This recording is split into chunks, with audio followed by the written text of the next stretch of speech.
Lucas Reed never imagined that pulling a drowning woman from a sinking car would shatter everything he thought he knew about life and death. When she opened her eyes and whispered his name, a name she shouldn't have known, his world stopped. Because the face staring back at him belonged to his wife, his dead wife, the woman he'd buried 3 years ago. Now, stay with me until the end of this story, and comment what city you're watching from so I can see how far this incredible tale has traveled. The rain came down like judgment that night, not the gentle kind that whispers against window panes, but the violent sort that hammers the earth as if trying to break through to something buried deep below. It was the kind of rain that makes smart people stay home, that turns highways into rivers and visibility into a cruel joke. But Lucas Reed had never been one to let weather dictate his choices, not when there was work to be done, bills to be paid, and a 7-year-old son sleeping safely at his sister's house while he finished the late shift nobody else wanted. The dashboard clock read 11:47 p.m. when Lucas guided his pickup truck along Route 7, the narrow 2-lane road that snaked alongside the Clearwater River. His windshield wipers thrashed frantically, fighting a losing battle against the deluge. The headlights barely cut through the silvery curtain of water, illuminating only a few feet of slick asphalt at a time. He'd driven this route 1,000 times, knew every curve, every pothole, every faded road sign, but tonight it felt different, hostile somehow, as if the familiar had transformed into something he no longer recognized. Lucas rubbed his eyes, fighting the exhaustion that had settled into his bones. 48 years old, and he felt twice that age some days. 3 years of single parenthood, of being both mother and father to Ben, of working double shifts at Hanson's Towing to keep the lights on and food on the table. It had worn him down in ways he hadn't expected. The lines around his eyes had deepened, his dark hair had gone silver at the temples, and his hands bore the permanent stains and scars of a man who worked with metal and machinery for a living. He was thinking about Ben's upcoming birthday, mentally calculating whether he could afford the bicycle his son had been circling in the Target catalog, when his headlights caught something that made his heart lurch. Tire tracks, fresh and violent, cutting across the rain-soaked road and disappearing over the guardrail. No, no, no, Lucas breathed, his foot instinctively slamming the brake pedal. The truck fishtailed slightly on the wet pavement before coming to a shuddering stop about 20 yards past the brake and the guardrail. For a split second he sat frozen, his mind trying to process what his eyes had seen. Then training and instinct kicked in. Lucas threw the truck into park, killed the engine, and burst out into the storm. The rain immediately plastered his shirt to his skin, cold and shocking. He ran back toward the guardrail, his work boots splashing through puddles that had become small lakes. When he reached the twisted metal barrier, he looked down and his blood turned to ice. There, about 30 feet below, a sedan was sinking into the Clearwater River, its taillights glowing an eerie red beneath the dark, churning water. The car had landed upright, but the current was fierce this time of year, swollen from weeks of rain, and the vehicle was being dragged toward deeper water even as he watched. "Help!" The scream was faint, almost lost in the roar of the storm and the river, but Lucas heard it, a woman's voice, desperate and terrified. He didn't think. Thinking would have reminded him that he wasn't 20 anymore, that he had a son who needed him, that diving into a rain-swollen river at night was the kind of stupid that got people killed. But Lucas Reed had spent 3 years living with the guilt of not being there when it mattered most, and he wasn't about to let someone else die when he could do something about it. He kicked off his boots, threw his phone onto the road, and climbed over what remained of the guardrail. The slope down to the river was steep and muddy, and he half slid, half fell down it, grabbing at saplings and rocks to slow his descent. Thorns tore at his arms. His feet slipped multiple times, but he kept moving, kept pushing forward, until he hit the water's edge. The river was deeper than it looked, and colder than he'd imagined. The moment Lucas waded in past his knees, the current tried to sweep his legs out from under him. He pushed forward, arms windmilling for balance, until the water reached his chest and then his shoulders. The cold stole his breath, making his lungs seize up momentarily. The car was about 15 feet out and sinking fast. Lucas could see movement inside, a figure, a woman, pounding on the driver's side window. The water was up to the door handles now, maybe higher. He had minutes at most before the vehicle went under completely. He dove forward, letting the current carry him toward the car, swimming hard to angle his approach. The rain hammered his head every time he surfaced for air. The darkness was absolute except for those failing taillights and the occasional flash of distant lightning that turned the world stark white for a heartbeat. His hand hit metal, the trunk of the car. Lucas pulled himself along the vehicle's length, fighting the current that wanted to drag him past it and downstream. The car lurched suddenly, the front end dipping lower as water flooded in through gaps in the seals. He heard another scream from inside, more desperate now. The driver's side window was closed, but Lucas could see her clearly now. A woman, maybe mid-30s, dark hair plastered to her face, eyes wide with terror. The water inside the car was already up to her chest. She was pounding on the window with both fists, her mouth open in a scream he could barely hear. Lucas grabbed the door handle and pulled, knowing it was futile but trying anyway. Locked, or jammed, or both. The water pressure would make it impossible to open regardless. He hammered his fist against the window, shouting, "Cover your face!" She didn't seem to understand at first, panic making her movements jerky and uncoordinated. Lucas held up his elbow, miming the action. Finally, she seemed to get it, turning away and bringing her arms up to shield her head. He needed something to break the window, but there was nothing. No rock, no tool, just water and darkness and time running out. The car dipped again, the hood now completely submerged. In another minute, maybe two, the whole vehicle would sink and she'd be trapped inside. Lucas made a decision born of desperation. He pulled back his arm and drove his elbow into the window with every ounce of strength he had. Pain exploded through his arm, white-hot and electric, but the window held. He hit it again. On the fourth strike, a crack appeared. On the fifth, the glass shattered inward. Water immediately began pouring into the car through the opening, accelerating the sinking, but it also equalized the pressure. Lucas reached through, ignoring the shards of glass that sliced his forearm, and found the unlock button. The door opened with resistance, water gushing out even as more flooded in. The woman lunged toward him, her hands scrabbling for purchase on his shoulders, his arms, anything. She was coughing, choking, her movements weak and uncoordinated. Lucas got an arm around her waist and pulled her free of the car just as the vehicle gave a final lurch and began sliding toward the deeper channel. "I've got you," he gasped, his own voice barely audible over the roar of water and storm. "I've got you. Just hold on." She wrapped her arms around his neck in a death grip, her weight dragging them both under for a moment. Lucas kicked hard, breaking the surface, gulping air that was more rain than oxygen. The current had them now, pulling them away from where the car had been, away from the shore. He fought against it, angling across the current rather than trying to swim directly against it, a technique he'd learned as a teenager when this river had been a place for swimming rather than drowning. His muscles burned. His lungs felt like they were on fire. The woman's grip around his neck was so tight he could barely breathe, but he understood. She was drowning, had been drowning, and instinct made her hold on with everything she had. "Let me swim," he choked out. "Too tight." She loosened her grip just enough. Lucas kicked harder, pulling them toward the shore with strokes that grew weaker with each passing second. The cold was seeping into his core now, making his movements sluggish. His injured arm was leaving a dark trail in the water that he tried not to think about. Time became elastic, stretching into an eternity where there was nothing but cold water, burning muscles, and the woman's gasping breaths in his ear. He wasn't sure if they were making progress or just being swept downstream. The darkness was too complete, the rain too heavy to tell. Then his foot hit something. Mud, blessed mud. Lucas found the river bottom and got his legs under him, half carrying, half dragging the woman toward the shore. They collapsed together in the shallows, both gasping, coughing up river water. For a long moment, Lucas could only lie there in 6 inches of water and muddy reeds, his chest heaving, every muscle in his body screaming. The rain continued to pour down, but he was so cold and wet already that it barely registered. Beside him, the woman was coughing violently, retching up water.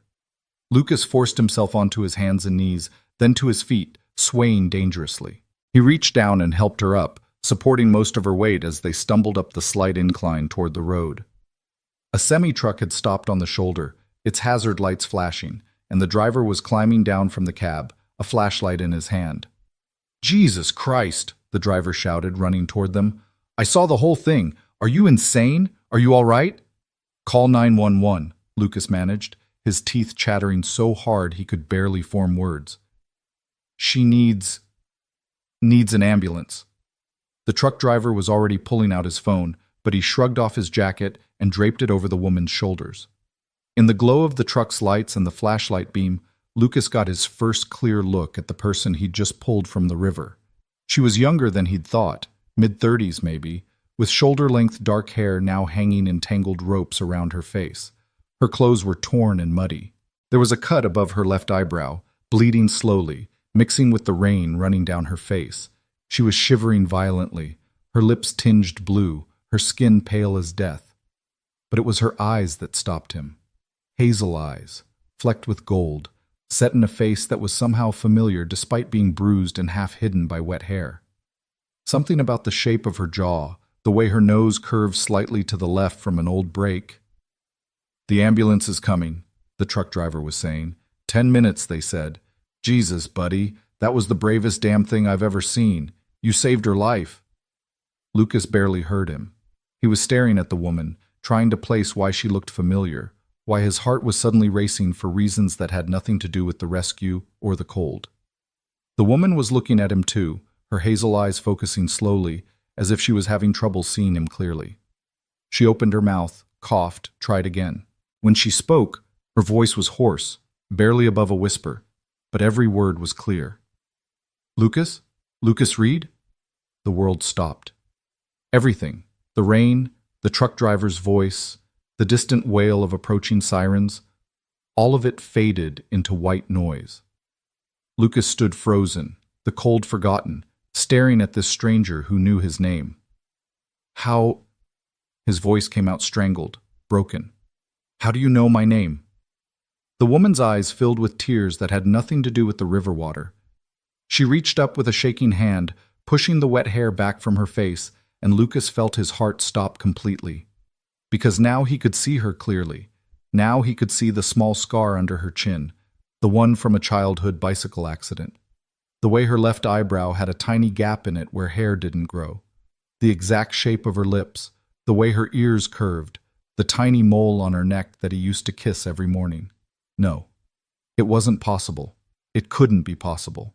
"Lucas," she whispered again, and her voice, God, her voice, was one he'd heard in his dreams every night for 3 years, one he'd thought he'd never hear again except in memory.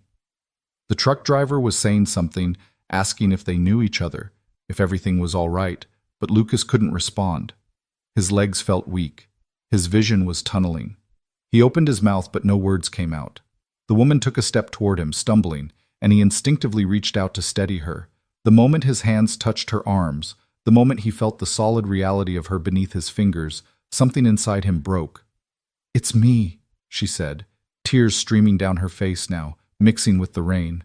"Lucas, it's me. It's Emily." Lucas Reed had been a tow truck driver for 15 years.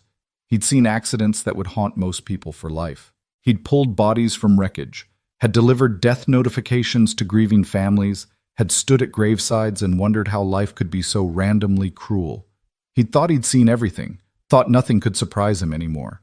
But this was impossible. "No," he heard himself say, the word torn from somewhere deep inside. "No, you're not. You can't be." Because Emily Reed, his wife, the mother of his son, the woman he'd loved since he was 23 years old, Emily was dead. He'd identified her body at the morgue 3 years ago. He'd stood at her graveside while they lowered the casket into the ground. He'd held their son while Ben screamed for his mommy who would never come home again. He'd signed death certificates and met with lawyers and spent 1,000 sleepless nights wishing he could have saved her, wishing he'd been there, wishing he could trade places with her. Dead people didn't come back. Dead people didn't climb out of rivers. Dead people didn't say your name with tears in their eyes. "I know," Emily said, and her voice cracked on the words. "I know what you think, what you've been told. Lucas, I know what you've been through because of me, and I'm so sorry. But I swear to you, I swear on everything, It's really me." The truck driver's flashlight wavered between them, his confusion evident. "Wait, what's going on? You two know each other? Lady, do you need medical attention? You're not making sense." "Shut up!" Lucas roared, his voice raw and savage, and the truck driver took a step back, hands raised. Lucas turned back to the woman, to Emily, to this impossible thing standing in front of him, and felt his world tilting sideways. She had Emily's eyes, Emily's scar, Emily's voice. The way she stood with her weight on her left leg because an old injury made her right knee ache when she was tired. The way she twisted her wedding ring when she was nervous. Except, he looked down. There was no ring there now, just a pale band of skin where one used to be. "How?" he managed to force out. "How is this possible? I buried you. Emily died. Emily's gone." "I didn't die," she said, and she took another step closer, close enough now that he could feel the heat coming off her body despite the cold. "The crash. The hit and run. I didn't die, Lucas. Someone pulled me out. Someone made it look like I died. They had to make everyone think I was dead, including you, especially you, because—" "Stop." Lucas put his hands over his ears like a child trying to block out something too terrible to hear. "Stop, stop, stop. This isn't real. You're not real. I'm in shock. Hypothermia. I'm hallucinating." Emily reached out and grabbed his wrists, pulling his hands away from his ears.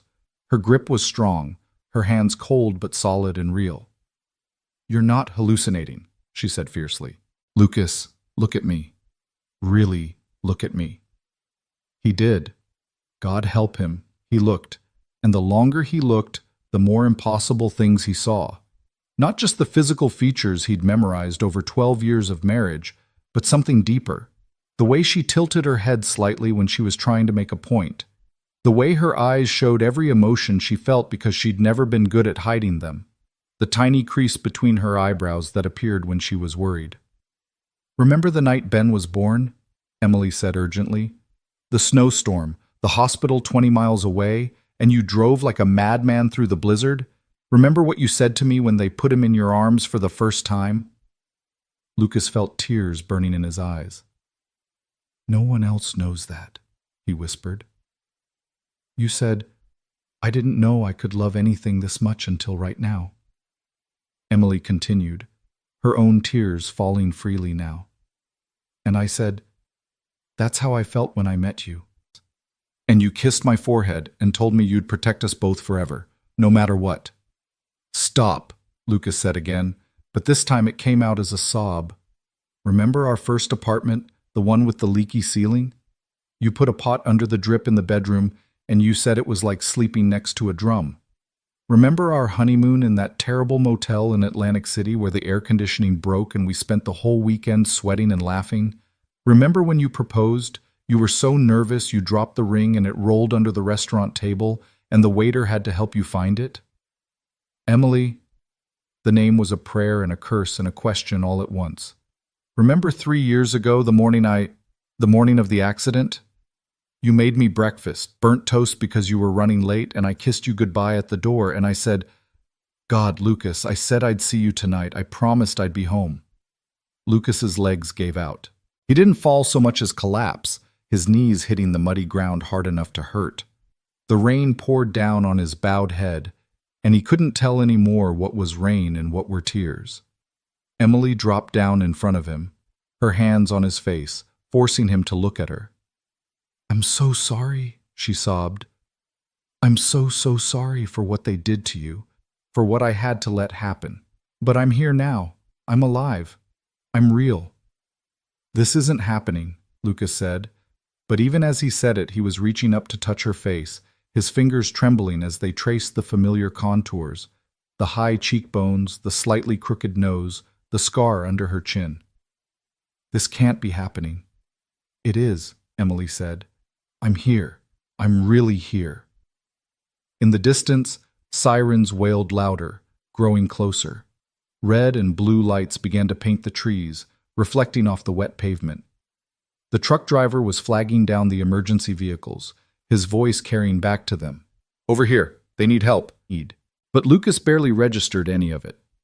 His world had shrunk to the woman kneeling in front of him, the impossible woman with his dead wife's face, her voice, her eyes, her memories, the woman who couldn't exist but did.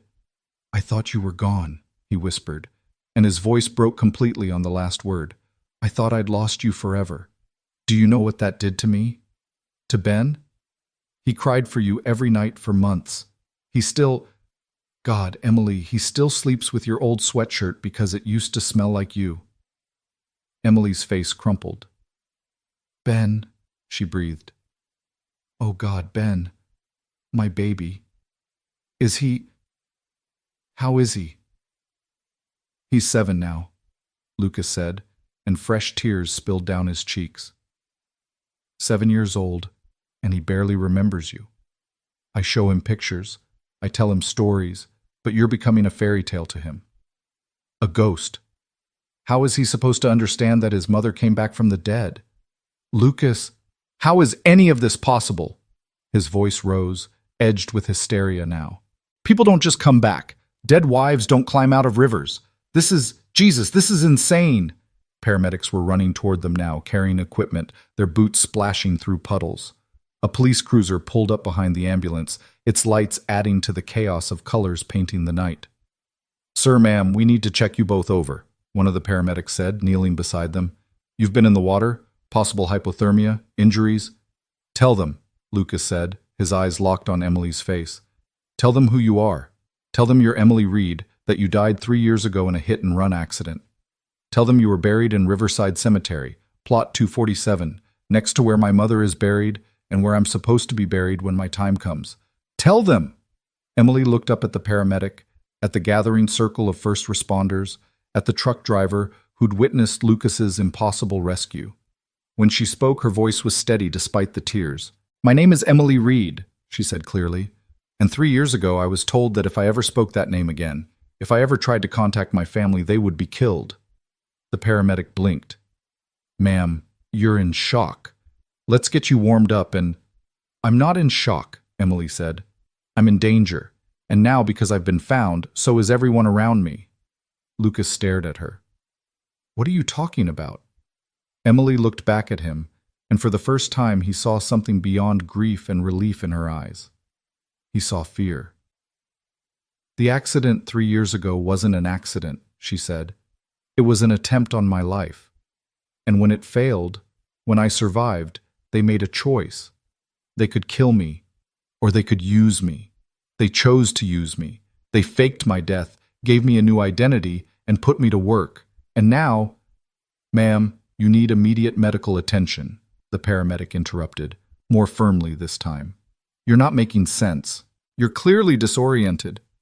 "And now they've found me again," Emily continued, ignoring the paramedic, her eyes locked on Lucas's. "That crash tonight, it wasn't an accident either. They ran me off the road. They're trying to kill me for real this time." "Who?" Lucas demanded. "Who's trying to kill you?" Before Emily could answer, one of the police officers who'd been checking the scene jogged back toward them, his radio crackling. "We need everyone to clear the area," he said urgently. "There's another vehicle about a quarter-mile north on the shoulder. No one inside, but the engine's still warm and there's damage consistent with a collision. Dispatch is sending backup." Emily's face went white. "They're still here," she whispered. "Lucas, they're still here. They're going to try again." "Okay, that's enough," the paramedic said, gesturing to his partner. "She's clearly confused, possibly concussed. Let's get them both loaded up into the hospital." "I'm not confused." Emily's voice cracked like a whip, sharp and desperate. She grabbed Lucas's hand, squeezed it hard. "Lucas, listen to me. 3 years ago, I was working at Brennan and Associates, remember? The law firm downtown?" Lucas nodded numbly. "You were a paralegal. Corporate law." "That's what I told everyone," Emily said. "But I was also investigating them. The senior partners, Brennan, Mitchell, Hardwick, they were running a massive embezzlement scheme, funneling money from client accounts to offshore holdings. I found proof. I was going to the authorities. And then—" "The hit and run," Lucas finished, his mind reeling.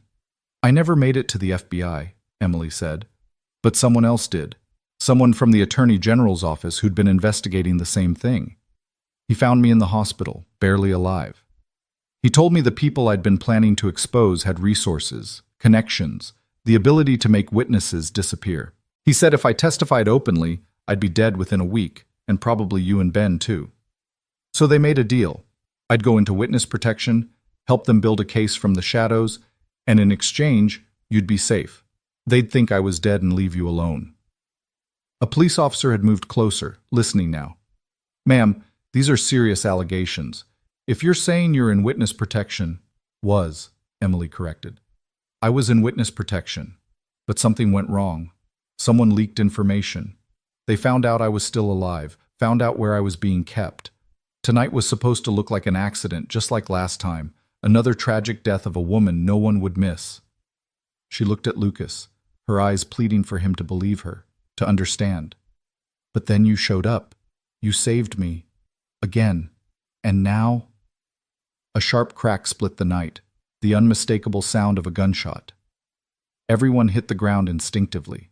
Lucas covered Emily with his body, his mind struggling to process what was happening.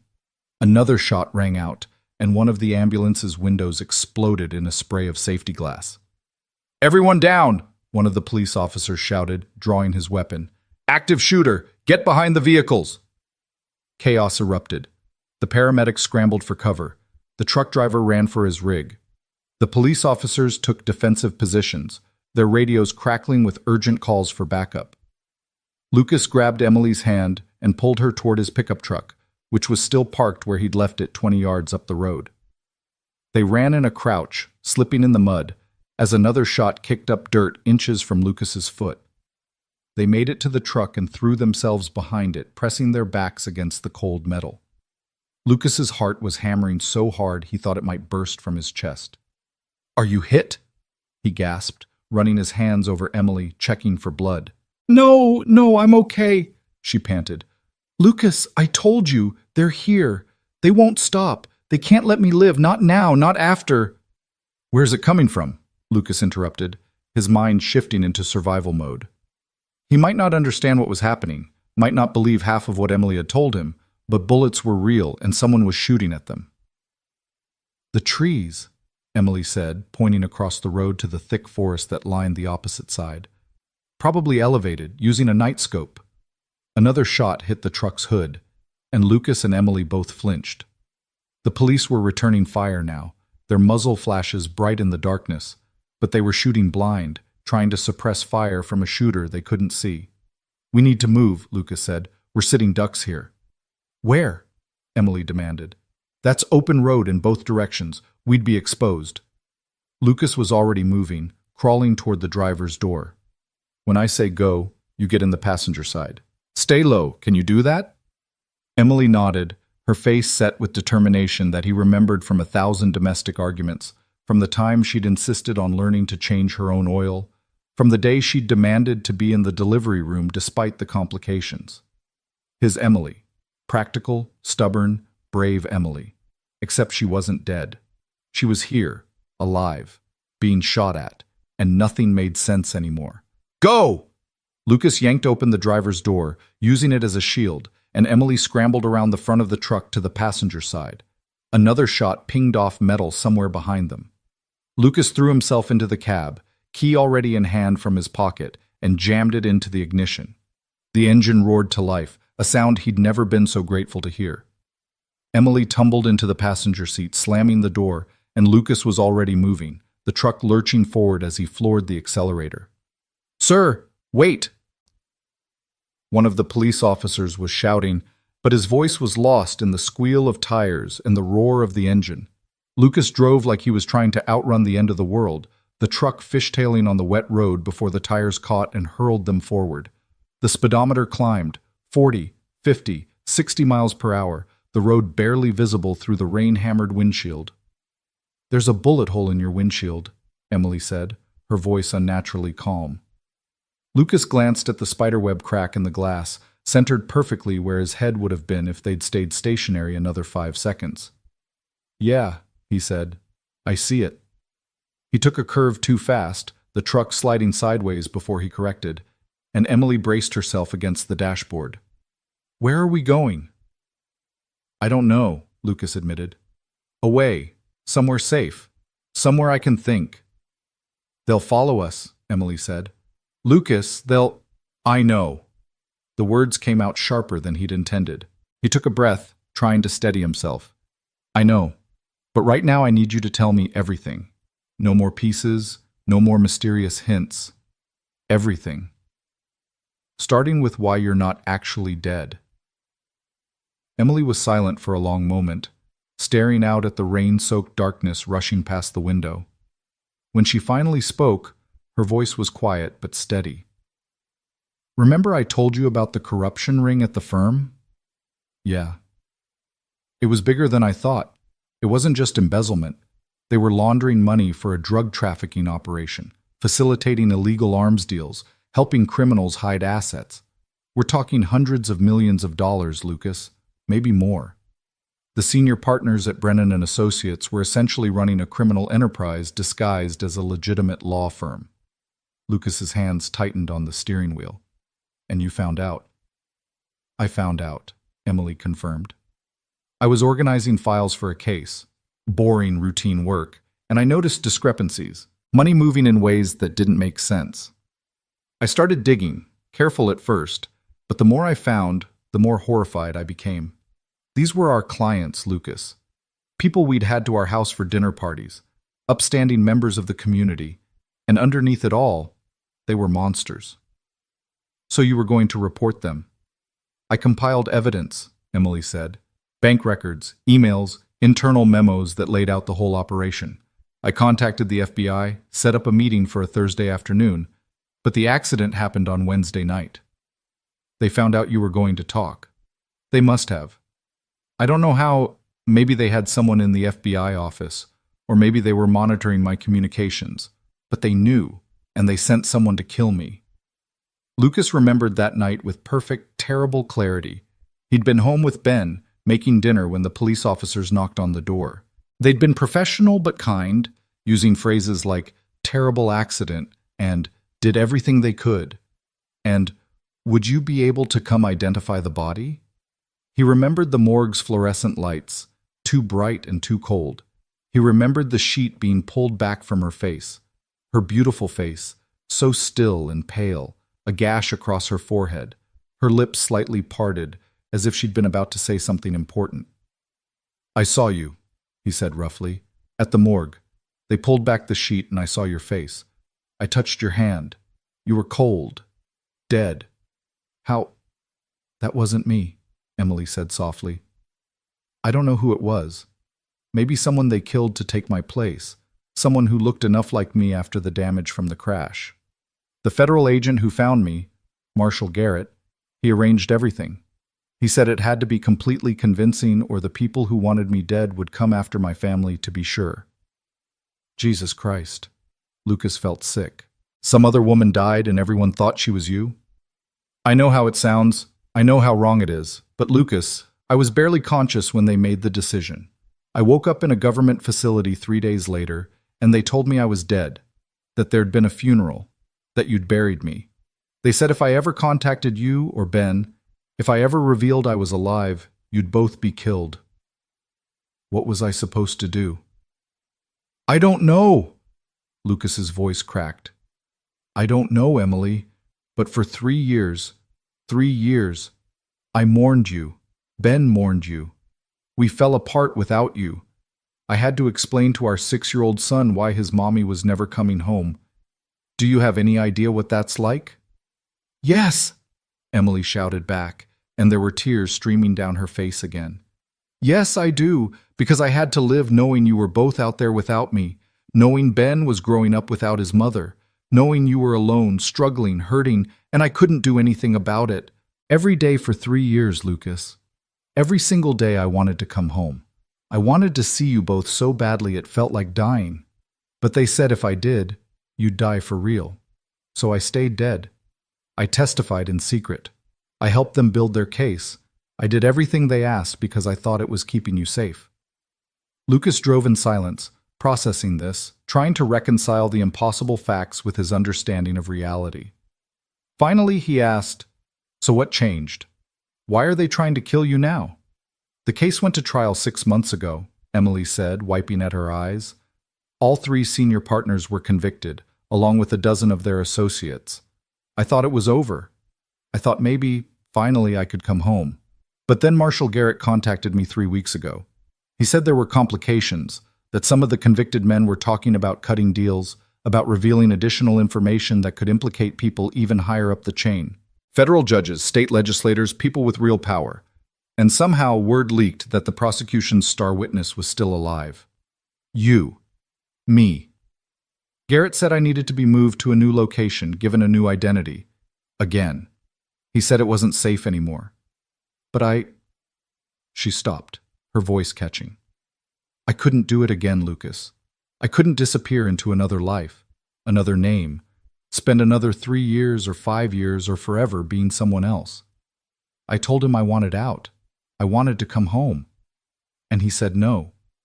He said it was impossible, that the threats were real, that if I left protection, I was signing my own death warrant. Emily laughed bitterly. Turns out he was right. I left the safe house 2 days ago. They found me tonight. Lucas took another turn too fast, the truck's tires squealing in protest. His mind was racing, trying to find some anchor point of logic in this insanity. Okay, he said finally. Okay, first priority, we need to get somewhere safe. Somewhere they can't find us. There is nowhere safe, Emily said. Lucas, these people have resources. Federal contracts, connections to law enforcement, access to databases. My sister's place, Lucas interrupted. Beth's house. It's off the grid, no internet, no phone line. She bought it last year as a retirement property. No one knows about it except family. That's where Ben is?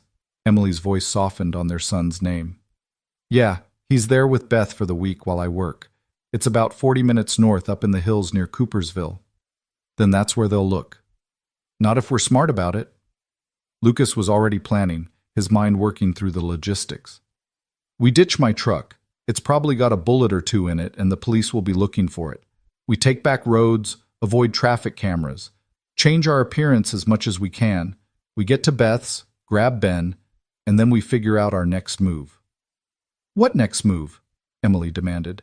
Lucas, you don't understand the kind of people we're dealing with. They don't just give up. They won't stop until what? Until you're dead? Until I'm dead? Until Ben's an orphan? Lucas's voice was steel now. No, absolutely not. You came back from the dead, Emily.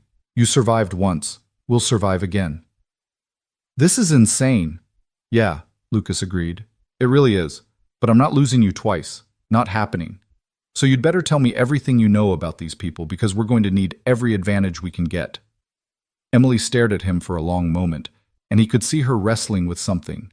Fear, maybe, or guilt, or the simple shock of being alive and found and in danger all at the same time. Finally, she nodded. Okay, she said. Okay, the organization is called the Syndicate. At least that's what Garrett called it. It's not just the law firm. That was one operation in a network that spans multiple states. They traffic drugs, mostly, but also weapons, people, whatever makes money. The firm was their way of legitimizing their income, of integrating with legitimate society. Who runs it? I don't know all the names. The people convicted were middle management, basically. The real power, the people at the top, they stayed insulated. But some of them are starting to be exposed now because of the testimony at trial. That's why they want me dead. Without me, the cases start falling apart. So we go to the authorities. FBI, state police, whoever. No. Emily grabbed his arm, her grip urgent. Lucas, no. We can't trust anyone official. That's how they found me the first time. Someone in law enforcement tipped them off. Garrett suspected it was someone in the marshal's office itself, maybe multiple someones. These people have spent decades building connections. We can't know who's compromised. Then what? Lucas was trying not to panic, trying to stay focused. We can't just run forever. I don't know, Emily admitted. I don't know. I just know that 3 years ago they tried to kill me and I survived. Tonight they tried again and I survived. Maybe I'm not supposed to die. Maybe I'm supposed to fight. Lucas glanced at her, this impossible woman beside him, and saw not the corpse he'd mourned but someone fiercer, harder, tempered by 3 years of living in fear and isolation. The Emily he'd known had been brave, yes, but in simple ways, brave enough to speak her mind, to stand up to injustice, to protect her family. This Emily had survived an assassination attempt, had lived in the shadows, had endured unimaginable loss and kept going anyway. She was a survivor, a fighter. His wife. "Okay," he said, "then we fight. But first, we stay alive, and we get to Ben." Emily nodded, her jaw set. "And we get to Ben." They drove on into the night, the rain finally beginning to ease, leaving only a cold drizzle that the wipers could actually manage. Behind them, somewhere in the darkness, people were hunting them, people with guns and resources and no regard for innocent life. But Lucas had something they didn't. He had everything to lose, which meant he had no limits on how far he'd go to protect it. And Emily had already died once and come back. Whatever came next, they'd face it together. The road stretched ahead, dark and uncertain, leading them toward Beth's house in the hills, toward their son, toward a reckoning that had been 3 years in the making. Lucas pressed the accelerator down harder, and the truck responded, carrying them forward into the unknown. "There's one more thing," Emily said quietly. "What?" "Before they tried to kill me tonight, before they ran me off the road, I got a message, a text from a number I didn't recognize." "What did it say?" Emily pulled out her phone, the screen cracked but still functioning, and showed him. In the glow of the display, Lucas read 3 words that made his blood run cold. "We have Ben." His foot slammed on the brake so hard they both jerked forward against their seatbelts. The truck slewed sideways, coming to a shuddering stop in the middle of the empty road. "What?" The word came out barely above a whisper. "That came through 20 minutes before the crash," Emily said, her voice shaking now. "I thought it was a bluff, a trick to flush me out. But Lucas, what if it's not? What if they really have him?" Lucas was already calling Beth's number, his hands trembling so badly he almost dropped the phone. It rang once, twice, 3 times. Come on, pick up." 4 rings, 5, then voicemail. "Hey, this is Beth. Leave a message." He tried again, same result. He tried the house's landline, or rather, he tried to remember if Beth even had a landline. She did, didn't she? He punched in the number from memory, praying he had it right. It rang, and no one answered. "Oh God," Lucas heard himself say. "Oh God, oh God." "Drive," Emily said urgently. "Lucas, drive. We need to get there now." He punched the accelerator, the truck leaping forward, and this time he didn't care about speed limits or caution or being smart about their approach. His son was in danger, might already be hurt, might already be... No. He couldn't think like that. Wouldn't. Ben was alive. He had to be alive. Because if Lucas had gotten Emily back only to lose Ben in the same night, it wouldn't be tragedy. It would be the universe's idea of a cruel joke, and Lucas would burn the whole world down to make it right. The 40-minute drive to Beth's house took Lucas 23 minutes, and he barely remembered any of it. The truck hurtled through the darkness like a missile, taking curves that should have been taken at 30 miles per hour at twice that speed, the tires screaming in protest. Emily braced herself against the dashboard, her knuckles white, but she didn't tell him to slow down. She understood. Their son was in danger, and every second counted. Lucas tried Beth's number 4 more times during the drive. Each time it went straight to voicemail. The house line rang endlessly with no answer. His mind conjured terrible scenarios. Beth tied up, unconscious, or worse. Ben crying out for help that wouldn't come. Armed men in dark clothes ransacking his sister's quiet little house in the hills. "Maybe the cell service is just bad up there," Emily said, but her voice lacked conviction. "Beth could be asleep, could have her phone off. At 11:30 on a Wednesday night? With a 7-year-old in the house?" Lucas shook his head. "Beth sleeps like a cat. Lightest sleeper I know. She'd hear the phone." "Then maybe they're outside. Maybe Ben wanted to look at stars and Beth took him out to the back field where there's no light pollution. You know how she is about educational moments." Lucas wanted to believe that. God, he wanted to believe that his son was safe, looking up at the stars with his aunt, completely oblivious to the nightmare unfolding around them. But the text message on Emily's phone burned in his mind. "We have Ben." 3 words, simple and devastating. How would they even know about Ben? Lucas asked suddenly. How would they know to use him as leverage? Emily was quiet for a moment. "I don't know," she admitted. "I never mentioned him during any of my testimony. I never gave them your names, never said where you lived. Marshal Garrett promised me that part of my file was sealed, classified, known only to him and maybe 2 other people. Then someone talked. Someone told them. Or they figured it out on their own. Lucas, these people, they have resources. Private investigators, hackers, access to government databases. If they wanted to find out who Emily Reed was before she disappeared, it wouldn't be that hard. Birth records, marriage license, Ben's birth certificate. It's all public record if you know where to look." Lucas's hands tightened on the steering wheel until his knuckles ached. "If they hurt him, they won't." Emily's voice was fierce. "They won't hurt him, Lucas. He's leverage. He's only valuable to them if he's alive and unharmed. They're using him to draw us out, to make us do something stupid." "Like driving straight to Beth's house?" "Like driving straight to Beth's house," Emily confirmed grimly, "which is exactly what we're doing, which means they'll be waiting for us. I don't care. I know you don't. I don't either. But we need to be smart about this. We can't just rush in blind." "Watch me." Emily grabbed his arm. "Lucas, listen to me. These people don't make empty threats, but they also don't waste assets. If they have Ben, they'll keep him alive because they need something from us. Probably me specifically. They want me dead, yes, but they also want me to suffer first. That means we have time. Not much, but some." "Time for what?" "Time to plan. Time to figure out what we're walking into." Emily pulled out her damaged phone again, squinting at the cracked screen. "Is there anywhere near Beth's house where we can stop and survey the situation? Somewhere with a vantage point?" Lucas thought frantically. Beth's property was 5 acres of mostly wooded land at the end of a long dirt road. The house itself set back about a quarter mile from the main highway.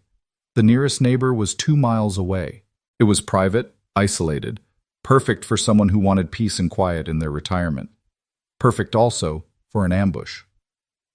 "There's an old logging road about half a mile before Beth's turnoff," he said.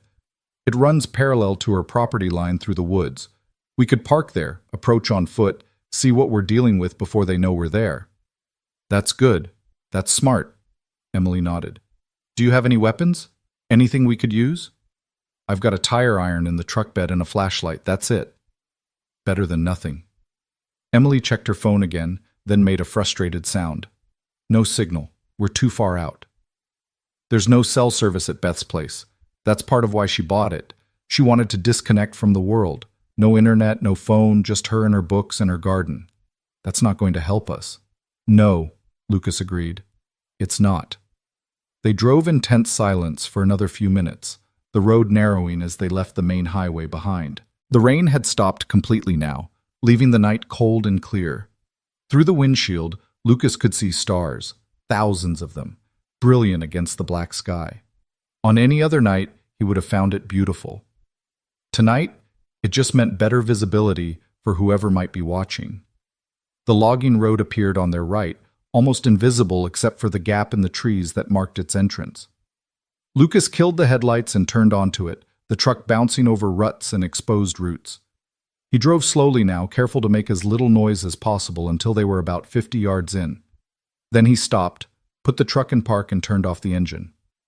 The sudden silence was deafening. "Okay," Lucas said quietly. "We go on foot from here. Stay close. Stay quiet. If you see or hear anything—" "I know," Emily interrupted. "I've been living in fear for 3 years, Lucas. I know how to stay alert."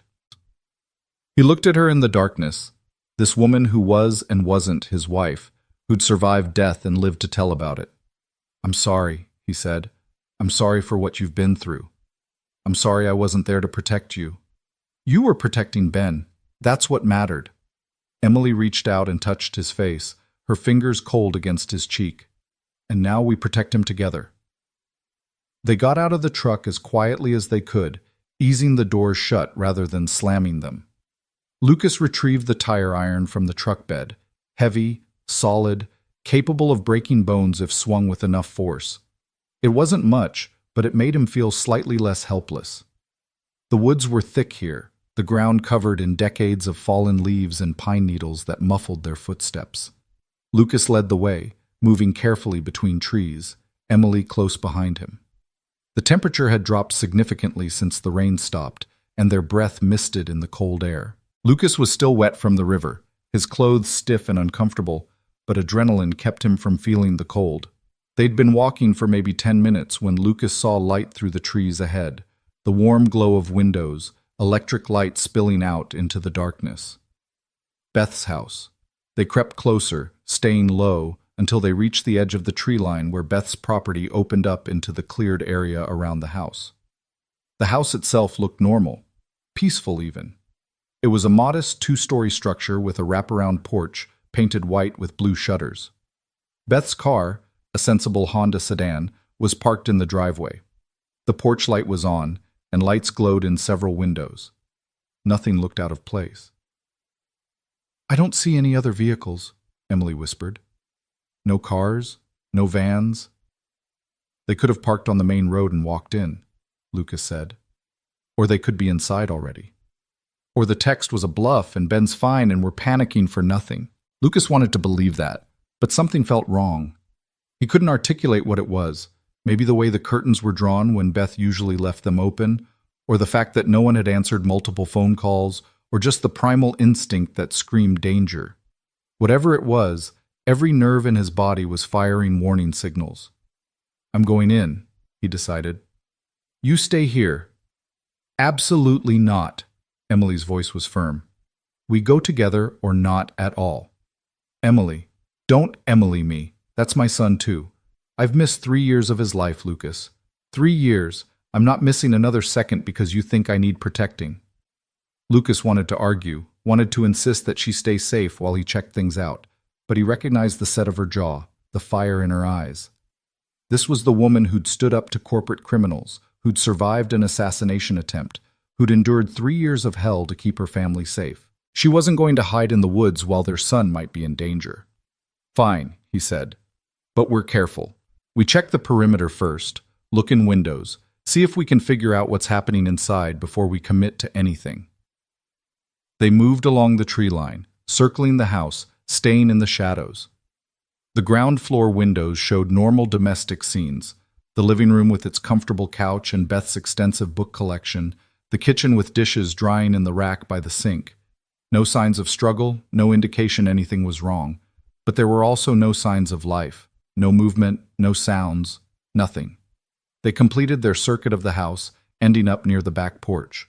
From here, Lucas could see up to the second-floor windows. One of them, the guest room where Ben was staying, had a nightlight glowing softly. He could see the edge of the bed, the dinosaur posters Beth had put up to make Ben feel at home. "I can't tell if anyone's in there," Lucas muttered. "The angle's wrong. We need to get inside." Emily was already moving toward the back door, and Lucas hurried to catch up with her. The door was unlocked. That fact alone made Lucas's stomach clench with dread. Beth was careful about security, always had been, especially when she had Ben staying with her. She wouldn't leave the door unlocked at night, unless someone had forced their way in, unless she'd had no choice. Lucas pushed the door open slowly, the tire iron raised and ready. The kitchen was exactly as he'd seen it through the window, clean, ordinary, unthreatening. He stepped inside, Emily right behind him, both of them barely breathing. They moved through the kitchen into the hallway, every sense on high alert. The house was silent except for the soft hum of the refrigerator and the ticking of Beth's antique clock in the living room. Lucas checked each room as they passed. Living room empty, bathroom empty, Beth's study empty. The stairs to the second floor loomed ahead, each step a potential betrayal that would announce their presence. Lucas tested the first one carefully, found it solid and silent. He climbed slowly, Emily behind him, the tire iron slick in his sweaty palm. At the top of the stairs, the hallway stretched in both directions. Beth's master bedroom on the left, the guest room where Ben slept on the right. Lucas turned right, moving toward the soft glow of the nightlight. The door was ajar. Lucas pushed it open with his foot, ready for anything. An ambush? A gunman? His worst fears made manifest. What he found was Ben, asleep in bed, his small body curled under a Star Wars comforter, his dark hair messy on the pillow. Peaceful, unharmed, completely oblivious to the terror that had consumed his father for the past half hour. Lucas sagged against the doorframe, the relief so intense it made him dizzy. Emily pushed past him, moving to the bed, her hand reaching out to touch their son's face, as if she couldn't quite believe he was real. "He's okay," she breathed. "Oh God, Lucas, he's okay." But where's Beth? Lucas's relief was already giving way to new worry.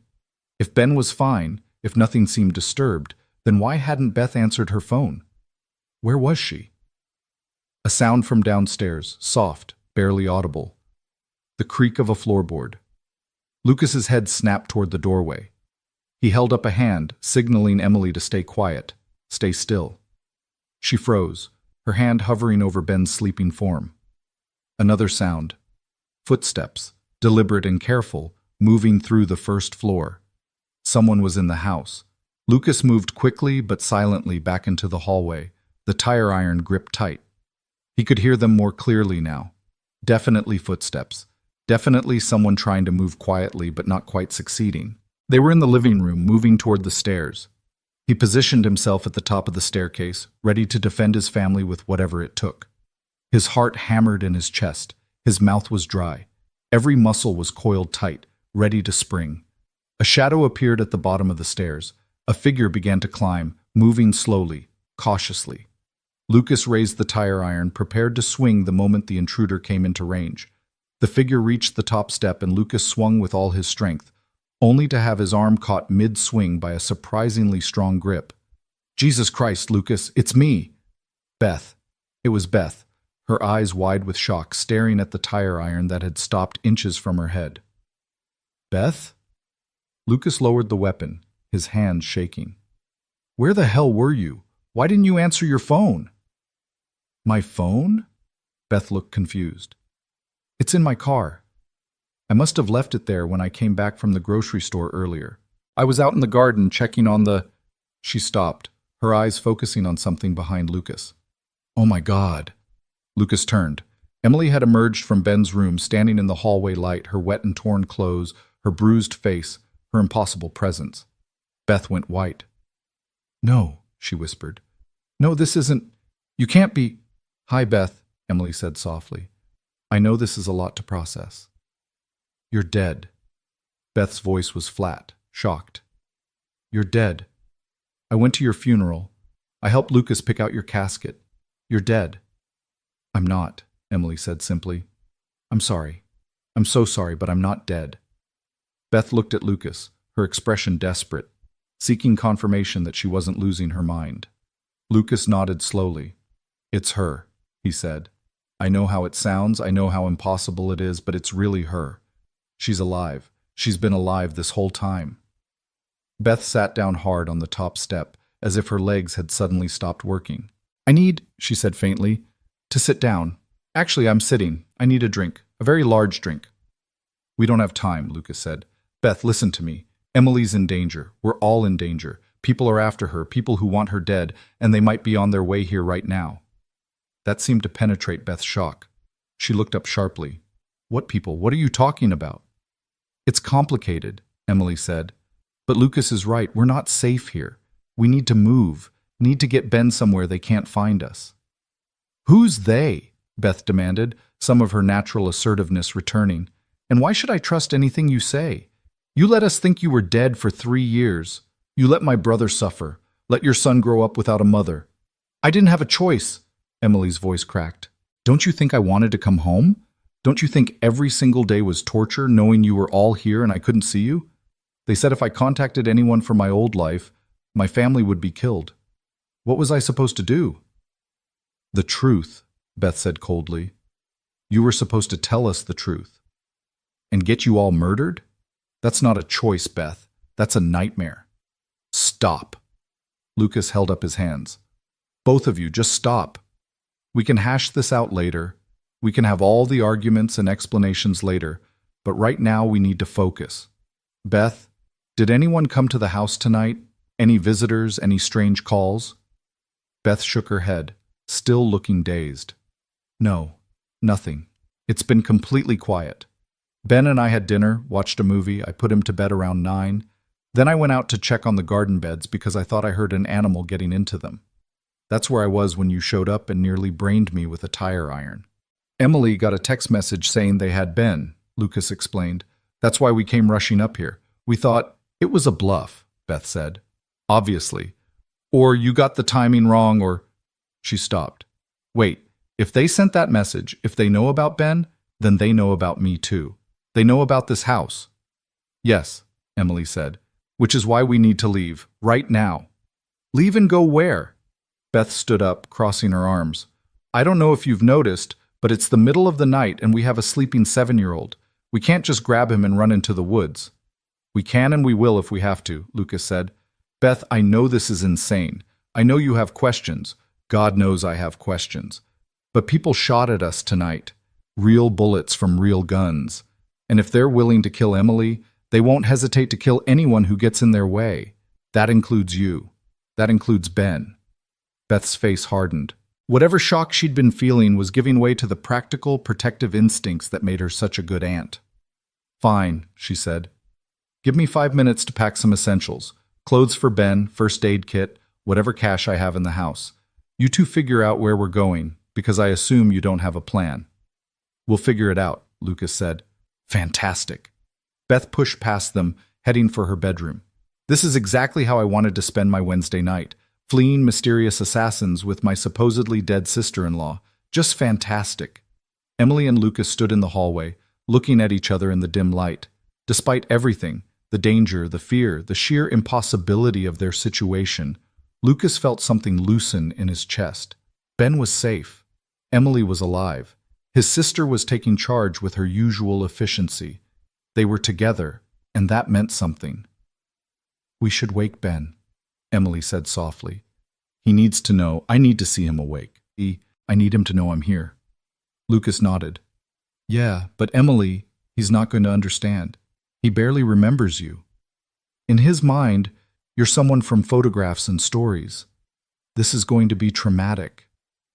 I know. Emily's voice was thick with unshed tears. I know it will be hard for him. But I can't. Lucas, I've waited 3 years. I've dreamed about this moment every single night. Please. How could he say no to that? How could he deny her this reunion? Deny Ben the mother who'd been stolen from him? They entered the bedroom together, approaching the bed where their son slept. He looked so small, so innocent, one arm flung over his head, his breathing deep and even.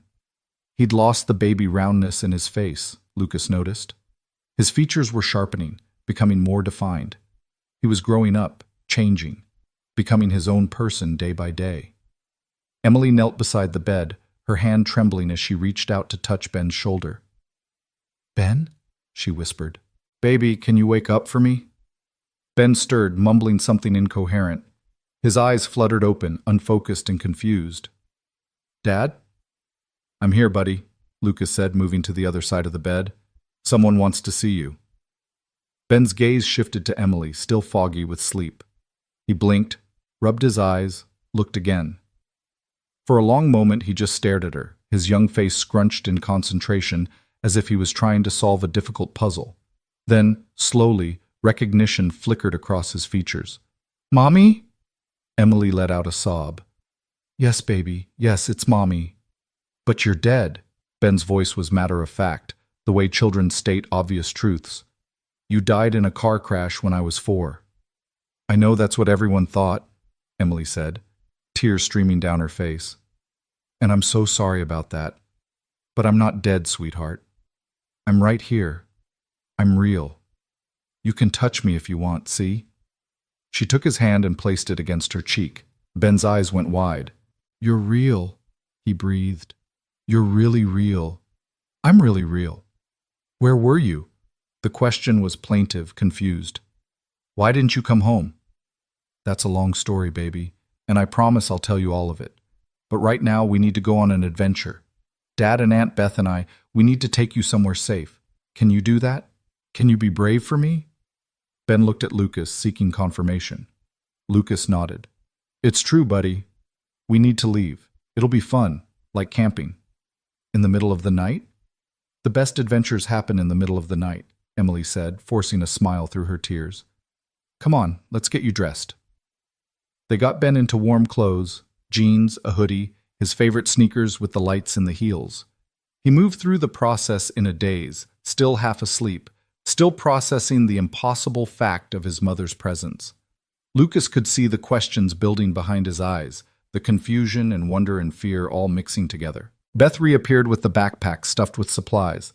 I've got clothes, food, $300 in cash, and a first aid kit. I also grabbed my hunting rifle. It's not much, but it's better than a tire iron. You have a hunting rifle? Lucas stared at his sister. I live alone in the woods, Lucas. Of course I have a rifle. I'm not an idiot. Beth handed him the weapon, a bolt-action .308 with a scope. There's a box of ammunition in the bag, too. Do you remember how to use one of these? Dad taught us both. Yeah, I remember. Good. Now where are we going?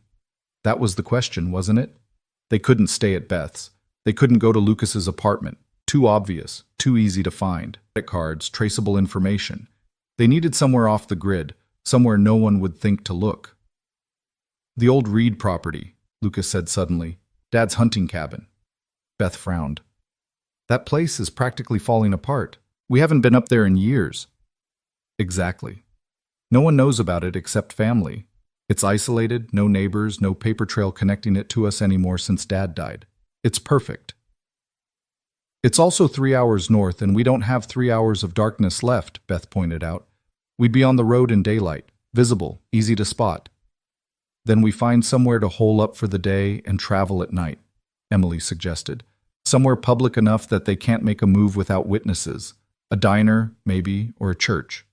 A church, Lucas repeated. That's actually not a bad idea. There's that big Catholic church in Millerville about an hour from here, St. Anthony's. They keep their doors open 24 hours for people who need sanctuary. We could stay there during the day, rest, figure out our next move. And if the people after Emily don't respect sanctuary, Beth asked dryly, then we improvise. But at least we'd be somewhere they can't just walk in and start shooting. Beth considered this, then nodded. Fine. But we take 2 vehicles, my car and your truck. If one of us gets stopped or spotted, the other can keep going with Ben. No, Emily said immediately. We don't split up. That's how they divide and conquer. We stay together, all of us, no matter what. Emily's right, Lucas agreed. We're stronger together. We take Beth's car. It's more reliable than my truck, and it doesn't have bullet holes in it. Beth drives, I ride shotgun with the rifle. Emily and Ben in the back. We take back roads as much as possible, keep moving, stay alert. This is insane, Beth muttered, but she was already heading for the stairs. Absolutely insane. They piled into Beth's Honda, Ben drowsy but awake in the back seat next to Emily, Lucas in front with the rifle across his lap, Beth behind the wheel. As they pulled out of the driveway, Lucas took one last look at his sister's peaceful house, wondering if they'd ever be able to come back, if this place would ever feel safe again. The road stretched ahead of them, dark and winding. Beth drove with her headlights on, maintaining a normal speed, trying not to attract attention. Ben had fallen asleep again, his head resting against Emily's shoulder, and Emily was staring down at him with an expression of such profound love and grief that Lucas had to look away. They'd been driving for maybe 20 minutes, taking the long route on country roads that barely saw any traffic, when Lucas spotted headlights in the side mirror. A vehicle behind them, maybe half a mile back, matching their speed. Beth, he said quietly, we've got company. Beth's eyes flicked to the rearview mirror. I see them. Could be nothing. Could be a local heading home. At 1 a.m. on a Wednesday? Some people work late shifts. Some people are insomniacs. Some people are just driving, Lucas. But Lucas noticed that Beth's hands had tightened on the steering wheel, that she was sitting up straighter, more alert. She saw the danger too, even if she didn't want to admit it. The vehicle behind them maintained its distance, not closing in, but not falling back either, just following, steady and patient. Emily, Lucas said, not taking his eyes off the mirror. Look behind us. Tell me if you recognize that vehicle. Emily turned carefully, trying not to disturb Ben. She studied the headlights for a long moment. It's too dark. I can't tell the make or model, but the spacing of the headlights, it's a large vehicle, SUV or truck. The kind of vehicle someone would use if they were hunting people? The kind of vehicle a lot of people own, Beth interjected. You're both being paranoid. Paranoia kept me alive for 3 years, Emily said. Lucas, what are our options? We could try to lose them, take some turns, see if they follow. Or we could confront them, Beth suggested. Pull over, let them pass, see what they do. With Ben in the car? Absolutely not. Then what? We just keep driving and hope they're friendly? Lucas thought fast. Up ahead, maybe 2 miles, the road forked. Left would take them toward Millerville and the church. Right would loop back toward the highway. If the vehicle behind them was just a random local, they'd likely go right. If they were being followed, the tail would stick with them no matter which way they turned. When we get to the fork, go left toward Millerville, Lucas instructed. Don't signal, don't slow down, just turn. Let's see what our friend back there does. Beth nodded. They drove on in tense silence, the distance to the fork shrinking. 500 yards, 300, 100. Beth turned left smoothly without signaling, her headlights sweeping across the dark fields on either side of the road. In the mirror, Lucas watched the vehicle behind them. It slowed slightly at the fork, as if the driver was considering options. Then it turned left, following them. That's not good, Beth said unnecessarily. No, Lucas agreed. It's not. The vehicle behind them started to accelerate, closing the distance between them. 400 yards, 300, 200. Beth, go faster. I'm already doing 50 on a road with a speed limit of 35. If I go much faster... Go faster! Beth pressed the accelerator and the Honda leaped forward. 60 miles per hour. 70. The vehicle behind them matched their speed, staying close. In the back seat, Ben stirred, woken by the acceleration. Dad? What's happening? It's okay, buddy, Lucas said, trying to keep his voice calm. We're playing a game. Stay down, okay? Stay down in your seat. Stay down, and Emily was already pulling Ben lower, shielding him with her body. In the faint light from the dashboard, Lucas could see her face, pale, determined, terrified. The pursuing vehicle surged closer, 100 yards, 50. Then its high beams flicked on, flooding Beth's car with blinding light. I can't see, Beth shouted, one hand coming up to shield her eyes. The car swerved slightly before she corrected. Turn! Take the next turn, any turn! A dirt road appeared on the right, barely visible. Beth cranked the wheel hard and they went flying off the pavement onto the rutted track. The car bounced violently, the suspension screaming in protest. Behind them, the pursuing vehicle overshot the turn, its brake lights flaring red in the darkness. But it was already reversing, already correcting. Where does this road go? Emily demanded. I don't know. Beth was fighting the wheel as the car bucked over rocks and potholes. I've never been down here before. The dirt road curved through woods, narrow and treacherous. Beth had to slow down or risk losing control completely. Behind them, the pursuing vehicle had made the turn and was gaining ground. Then the woods opened up and they were in a clearing. An old farm, long abandoned, the skeleton of a barn listing dangerously to one side. The road ended at a fence line. Dead end. Beth, I see it! Beth spun the wheel, sending the car into a sliding turn that threw them all against their seatbelts. They rocketed back the way they'd come, directly toward the pursuing vehicle. For a heart-stopping moment, Lucas was certain they were going to collide head-on. He could see the other vehicle clearly now, a black SUV with tinted windows, expensive and menacing. He could see the driver, a shadowy figure behind the wheel. At the last possible second, Beth swerved right, threading the needle between the SUV and the trees.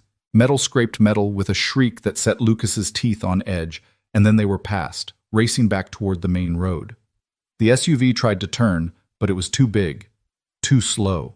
It got stuck trying to navigate the narrow track, its back end sliding into a ditch. Go, Go, go, Lucas urged, and Beth didn't need encouragement. They hit the main road, and she turned hard, tires screaming, accelerating away from their pursuers. Lucas kept his eyes on the mirror, watching for the SUV to emerge from the dirt road. 5 seconds. 10. 30. Nothing. Did we lose them? Ben asked in a small voice. I think so, buddy. I think we did. But Lucas knew it was temporary. The SUV would get unstuck, would rejoin the pursuit. They'd bought themselves time, nothing more. Change of plans, he said. We can't lead them to the church. Too dangerous, too many innocent people. We need somewhere else, somewhere we can defend. The cabin, Emily said. Your father's cabin. It's remote, it's defensible, and if they don't know about it, it's 3 hours away and we just used up a lot of our lead, Beth interrupted. Plus, the sun's coming up in about 4 hours. We'd be on the road in daylight. Then we drive fast and we hope we're lucky, Lucas said grimly, because right now that cabin is the only safe place I can think of. Beth looked at him in the rearview mirror, her expression saying everything about how much she hated this plan. But she nodded. Fine. But if we're doing this, we're doing it smart. No main highways. They'll be watching those. We take Route 7 north to the county roads, then cut over through the national forest. It's longer, but there's less chance of being spotted. Do it. Beth settled in for the long drive, her foot heavy on the accelerator. In the back seat, Emily held Ben close, whispering reassurances Lucas couldn't hear. Ben was crying quietly, overwhelmed by everything. His mother's return, the terrifying car chase, the fear that radiated from every adult in the vehicle. Lucas checked the rifle, making sure it was loaded, that the safety was on. He'd never shot anyone before, had never imagined he'd be in a situation where he might have to. But looking at his family, his wife, his son, his sister, he knew he'd pull the trigger without hesitation if it meant keeping them safe.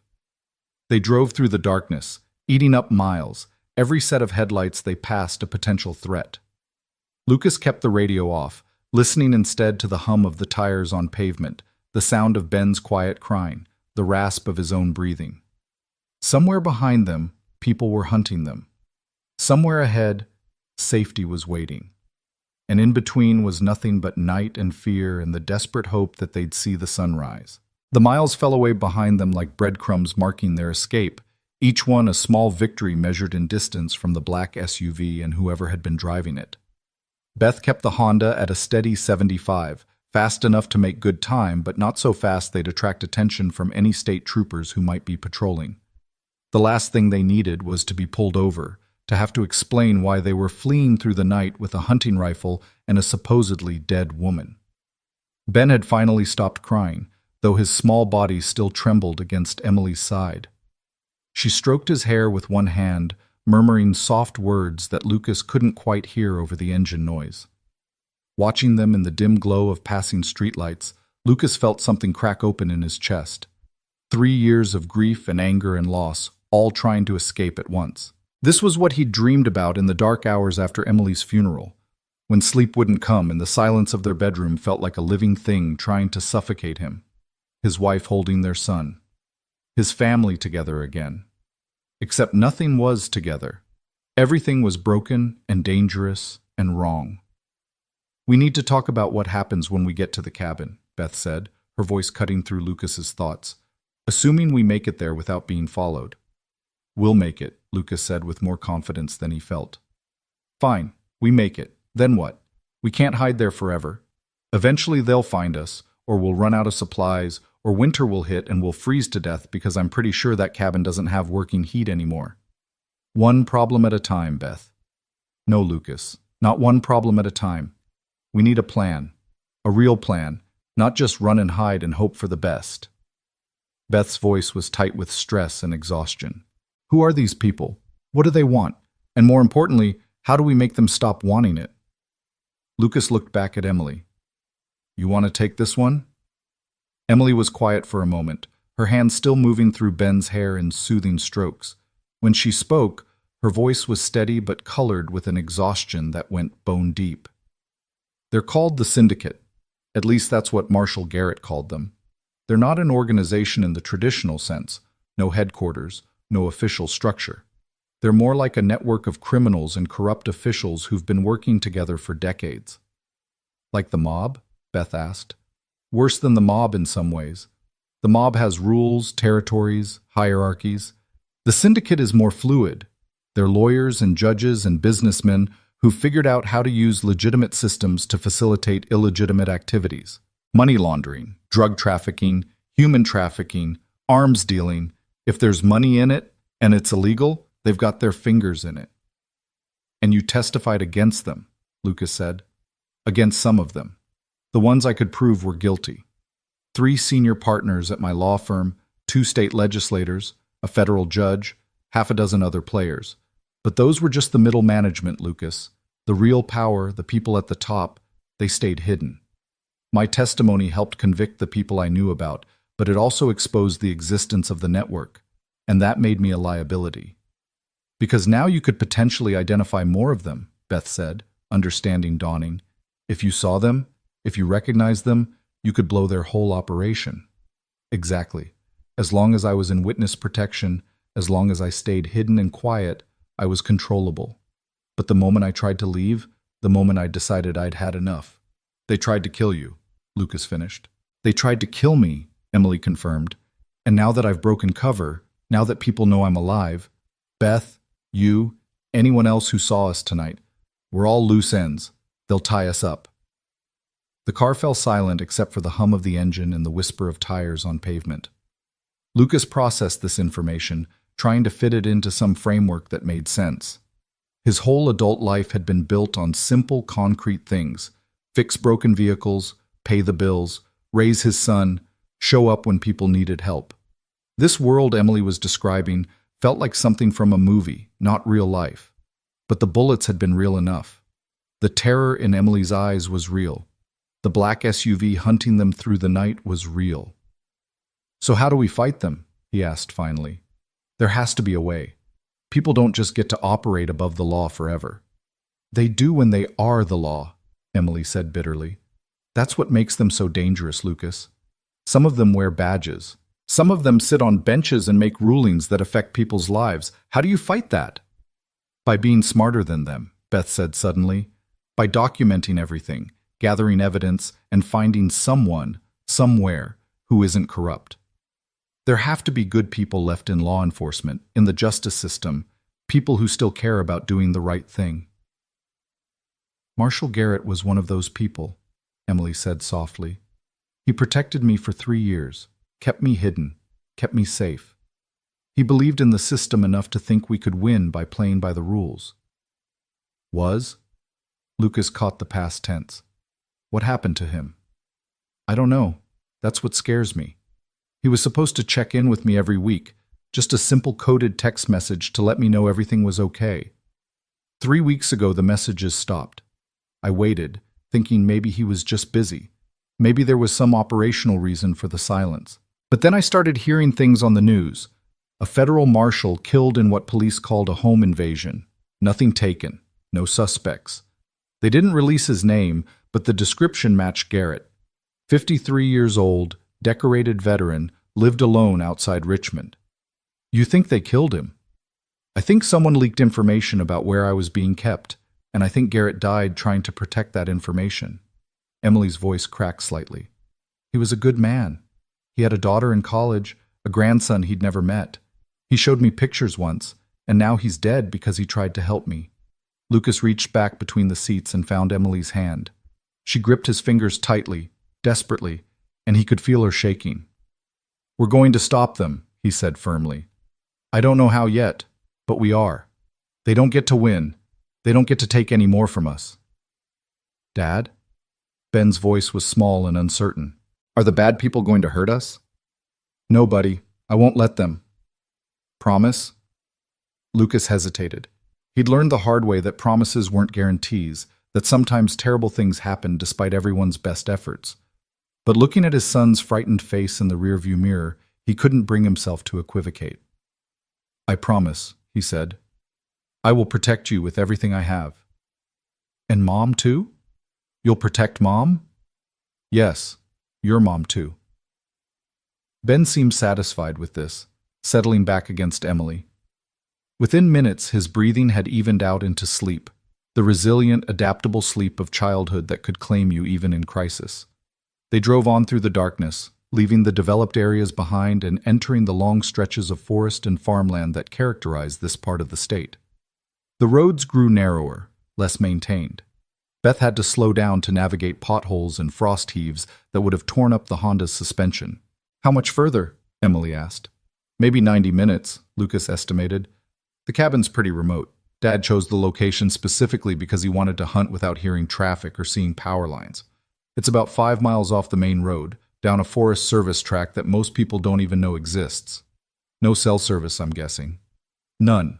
No electricity either, unless Dad installed solar panels I don't know about, which seems unlikely. We'll have the generator if it still works, but we'll need to use it sparingly or someone might hear it." "Water?" "There's a well. Hand-pumped, but functional last time I was there. That was about 5 years ago, though, so no guarantees." Beth made a sound that might have been a laugh or a sob. "So we're fleeing to a cabin with no power, no phone, no communication with the outside world, and possibly no water. This keeps getting better." "It's defensible," Lucas said. "That's what matters." The cabin sits on high ground with clear sightlines in every direction. There's only one approach road, which means we can see anyone coming from a long way off. And it's surrounded by dense forest. If we need to run, we can disappear into the trees. And if they bring dogs? Helicopters? What's your plan then? "We improvise," Lucas snapped, his patience fraying. "Beth, I know this isn't ideal. I know we're operating on hope and desperation here, but it's the best option we have. Unless you've got a better idea?" Beth was silent for a moment. Then she sighed, her shoulders dropping slightly. "No, I don't have a better idea. I'm just scared, Lucas. I'm terrified. This is all so far beyond anything I know how to handle." "You think I'm not scared? You think I have any idea what I'm doing?" Lucas's voice softened. "I'm making this up as I go, hoping I don't get my family killed in the process." "You won't," Emily said from the back seat. "Lucas, listen to me. These people, they're dangerous, yes. They're ruthless, and they have resources, but they're also arrogant. They think they're untouchable, think they're smarter than everyone else. That's their weakness. They'll underestimate us." "Will they?" Beth asked. "Because from where I'm sitting, they seem to be doing a pretty good job of hunting us. They found me once, when I wasn't expecting it. That won't happen again. Now we know they're coming. Now we're ready." Lucas studied Emily's reflection in the rearview mirror. 3 years had changed her in ways he was only beginning to understand. The woman he'd married had been brave but peaceful, someone who believed in working within the system, in trusting institutions and authorities. This woman who'd come back from the dead had harder edges, sharper instincts. She'd learned to survive in a world where trust got you killed. The sky was beginning to lighten in the east, the absolute black of night giving way to deep blue. Dawn was coming, which meant they'd been on the road for nearly 3 hours. Lucas's body ached from the adrenaline crash, from the cold water of the river, from the tension of the drive. He wanted nothing more than to stop, to rest, to close his eyes and pretend none of this was happening. But he couldn't. Not yet. "There," he said, pointing to a gap in the trees barely visible in the pre-dawn gloom. "That's the turnoff. Beth, you're going to want to go slow. This road is rough." Beth turned onto what was generously called a road and more accurately described as 2 tire ruts separated by a ridge of grass and weeds. The Honda bumped and scraped along, branches scraping the sides with sounds that made Beth wince. The forest pressed in close on both sides, dense and dark and primordial. They crawled along at maybe 10 miles per hour, the cabin's suspension protesting every rock and root. Lucas kept his eyes forward, watching for the landmarks he remembered. The lightning-struck oak tree on the right, the boulder shaped like a sleeping bear on the left, the small creek that crossed the road and turned it into a mud pit when it rained. "How much further?" Beth asked through gritted teeth as the car bottomed out over a particularly vicious bump. "Half a mile, maybe less." The forest began to thin, and then suddenly they emerged into a clearing. The cabin stood in the center exactly as Lucas remembered it, a small, sturdy structure built from logs and stubbornness by his grandfather 50 years ago and maintained sporadically by his father until the old man's death. It wasn't much to look at, single story with a stone chimney and a corrugated metal roof that had rusted to a warm orange. The windows were intact but filthy. The porch sagged slightly on one side. But it was standing, solid, real. Home, at least for now. Beth pulled the car around behind the cabin, parking it where it wouldn't be visible from the approach road. They sat there for a moment in silence, all of them staring at the cabin as if it might disappear if they looked away. "Okay," Lucas said finally. "Here's what we do. Beth, you take Ben inside, get him settled. There should be some old canned goods in the pantry if the mice haven't gotten to them, and there are sleeping bags in the closet. Emily and I will do a perimeter check, make sure we're alone out here." "I should help with the perimeter," Emily said. "You should be with Ben when he wakes up," Lucas countered gently. "He's going to be confused and scared. He needs his mother." Emily's face did something complicated. Gratitude and grief and fear all mixed together. She nodded. "Okay. But Lucas, be careful. If there's any sign they followed us, any indication we're not alone, I'll come get you immediately, I promise." They exited the car as quietly as they could. The morning air was cold and smelled of pine needles and wood smoke from some distant chimney. Birds were beginning their dawn chorus, oblivious to the human drama unfolding beneath their branches. Lucas grabbed the rifle and the pack of supplies from the trunk, while Beth scooped up Ben, carrying him toward the cabin. The boy stirred but didn't wake, his head resting against his aunt's shoulder. Emily went with them, and Lucas watched until they disappeared inside the cabin. Then he turned his attention to the clearing, studying it with tactical eyes for the first time. The cabin sat on a slight rise, giving it a commanding view of the approach road and the surrounding forest. The clearing was maybe 50 yards across, roughly circular, with stumps marking where trees had been cleared decades ago. Good sight lines, just as he'd remembered. Anyone approaching would have to cross open ground to reach the cabin, which meant they'd be visible and vulnerable. Of course, that also meant that Lucas and his family would be vulnerable if someone decided to shoot from the tree line. Nothing was ever perfect. He walked the perimeter of the clearing, rifle at the ready, looking for any signs of recent activity. Boot prints, tire tracks, cigarette butts, anything that would indicate they weren't alone. But there was nothing except animal tracks and the normal detritus of a forest. Fallen branches, pine cones, last year's leaves slowly decomposing into soil. When he completed his circuit, he checked the approach road, walking back down it about a quarter mile. Still nothing. If someone had followed them, they were being extraordinarily careful about it. Or they were waiting, watching, biding their time. Lucas shook off that thought and headed back to the cabin. The front door stood open and he could hear voices inside. Beth's practical tone explaining where things were, Emily's softer voice responding, Ben asking questions in the perpetual stream of consciousness way of 7-year-olds. He stepped inside and was immediately hit with a wave of nostalgia. The cabin looked exactly as it had when he was a child coming here with his father. Rough-hewn furniture his grandfather had built by hand, a cast-iron stove in the corner for heat and cooking, shelves lined with ancient paperbacks and board games with missing pieces. Dust covered everything, and there were mouse droppings in the corners, but the structure was sound. The roof wasn't leaking. The windows could be latched from inside. It would do. "Find anything?" Emily asked. She'd found an old flannel shirt somewhere and put it on over her torn and dirty clothes. It was too big for her, hanging almost to her knees, but it made her look less like a woman who'd recently been pulled from a river and more like someone who belonged in this rustic setting. "Nothing. We're alone out here, as far as I can tell." "That's good." But Emily didn't look relieved. She looked worried, and Lucas understood why.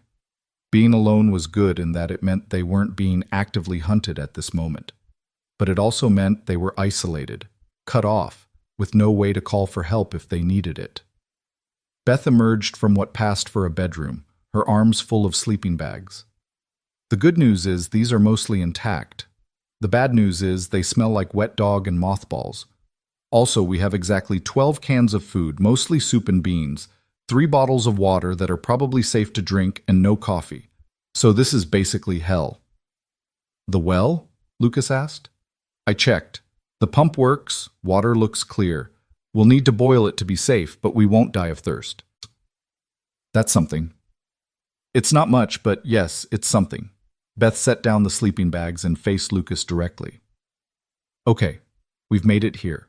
We're hidden. Now what? What's the actual plan, Lucas? Because hide in the woods and hope for the best isn't sustainable. Lucas had been dreading this question because he didn't have a good answer. He looked at Emily, hoping she might have some insight he lacked. She met his gaze steadily, and in her eyes he saw the same uncertainty he felt.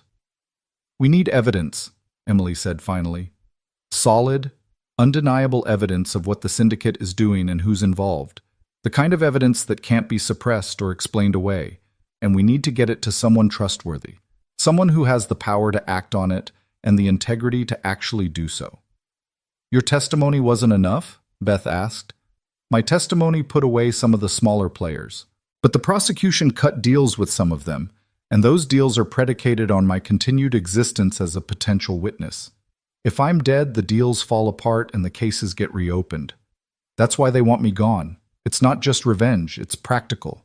My death serves a purpose. So we keep you alive, Lucas said. That's step one.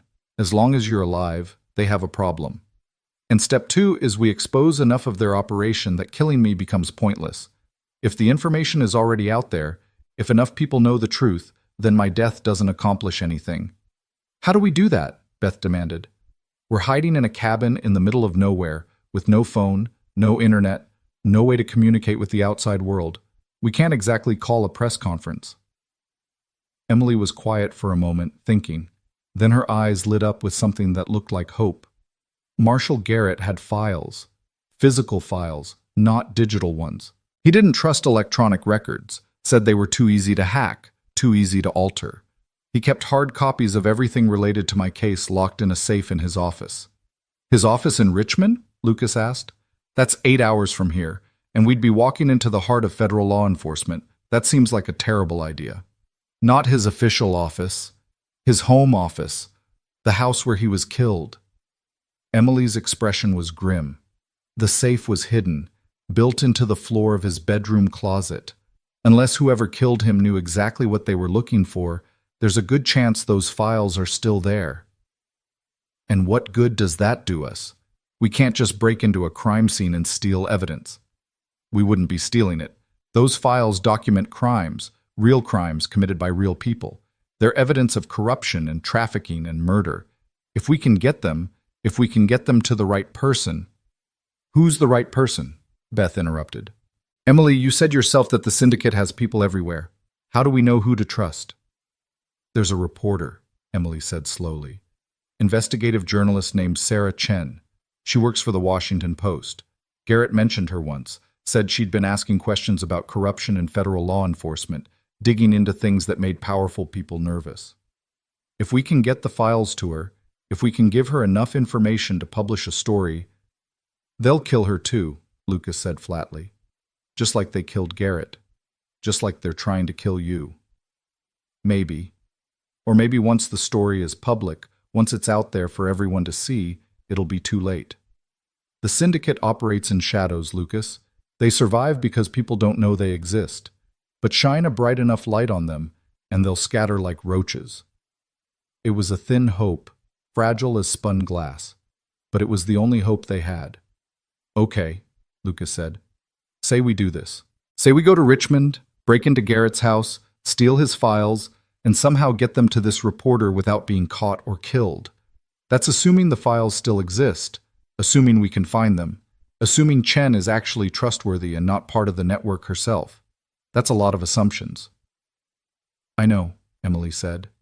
But it's better than sitting here waiting for them to find us. Is it? Lucas gestured around the cabin. We're safe here, Emily. We're hidden. We have food and water and shelter. We could stay here for weeks if we had to, long enough for things to cool down, for them to give up looking. They won't give up, Emily said softly. Lucas, I lived with them watching me for 3 years. I know how they think, how patient they are. They'll wait as long as it takes. And eventually we'll make a mistake. We'll run out of food, or Ben will need a doctor, or winter will come and we'll freeze. They just have to wait us out. She was right. Lucas hated that she was right, but she was. There's another problem, Beth said. I have a job. I have responsibilities. I can't just disappear into the woods indefinitely. People will notice I'm gone. Will start asking questions. Let them ask, Lucas said. Let them wonder. Your life is more important than your job. It's not just about the job, it's about the questions. If people start looking for me, start investigating my disappearance, that draws attention. And attention is the last thing we need right now. Lucas rubbed his face with both hands, exhaustion making his thoughts sluggish. They were talking in circles, identifying problems without solutions, pointing out dangers without offering alternatives. They needed to sleep, needed to eat, needed to think clearly. But there wasn't time for any of that. 24 hours, he said finally. We stay here for 24 hours. We rest, we plan, we figure out our next move carefully instead of just reacting. Then, if we decide going to Richmond is the right call, we go. But we do it smart, with backup plans and exit strategies. Agreed? Emily and Beth exchanged glances, some wordless communication passing between them. Finally, they both nodded. Agreed, Emily said. Fine, Beth added. But I'm sleeping first. I've been awake for almost 24 hours and I'm about to collapse. I'll take first watch, Lucas offered. I can sleep later. They divided up the sleeping bags. Beth claimed the bedroom, such as it was, while Emily and Ben took the sleeping bags by the fireplace.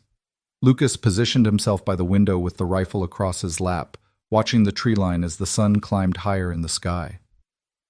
The cabin grew warmer as the morning progressed, shafts of sunlight slanting through the dirty windows and illuminating the dust motes that danced in the air. Lucas could hear Beth's soft snoring from the bedroom, Ben's quieter breathing from the floor. Emily lay awake for a long time, staring at the ceiling, before exhaustion finally claimed her too. And Lucas sat vigil, watching and waiting, his mind turning over everything that had happened in the last 12 hours. His wife had returned from the dead. They'd been hunted, shot at, chased through the night, and now they were fugitives hiding in a cabin in the woods, planning a desperate gambit to steal evidence from a murdered federal marshal. His life had been simple once, predictable. He'd go to work, come home, tuck Ben into bed, watch television until he fell asleep on the couch. He'd been lonely and sad, yes, but also safe, comfortable, normal. He'd trade anything to have that simplicity back. But he'd trade everything to keep Emily and Ben safe, and those two desires were apparently incompatible. So he sat and watched the forest and held the rifle and waited for whatever came next. The hours crept by with agonizing slowness. Lucas's eyes burned with fatigue, his body screaming for rest, but he didn't dare close them. Every rustle of leaves, every snap of a branch, every bird call had him tensing, ready to raise the alarm. But nothing came. The forest remained peaceful, undisturbed, innocent. Around noon, Ben woke up and padded over to where Lucas sat. Dad? I'm hungry. Me too, buddy. Let's see what we can find. They moved quietly so as not to wake Emily or Beth. In the tiny kitchen area, Lucas opened one of the cans, chicken noodle soup, miraculously not expired. He poured it into a dented pot and set it on the old wood stove, coaxing the embers of the fire he'd built earlier into something that would heat their meal. Ben watched this process with solemn eyes, unusually quiet. Finally, he asked, "Is Mom really back? Or am I dreaming?" Lucas's heart clenched. "She's really back, Ben. I know it's confusing. I'm confused too, but she's real and she's here and she loves you very much." "Where did she go? Why did she leave? How did you explain witness protection and criminal conspiracies to a 7-year-old? How did you make sense of something that barely made sense to you?" "She didn't want to leave," Lucas said carefully. "Some very bad people were trying to hurt her, and the only way to keep her safe, and to keep us safe, was for her to go away for a while. But she thought about you every single day, buddy. She missed you so much." "Did she miss you too?" "Yeah, she missed me too." "Are you going to get married again?" The question caught Lucas off guard. We're We were already married, Ben.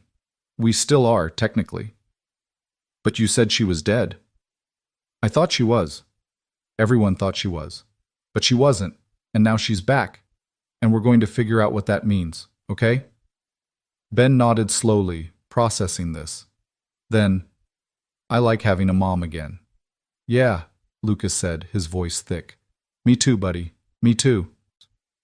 They ate the soup straight from the pot, passing it back and forth, both of them too hungry to care about plates or proper utensils.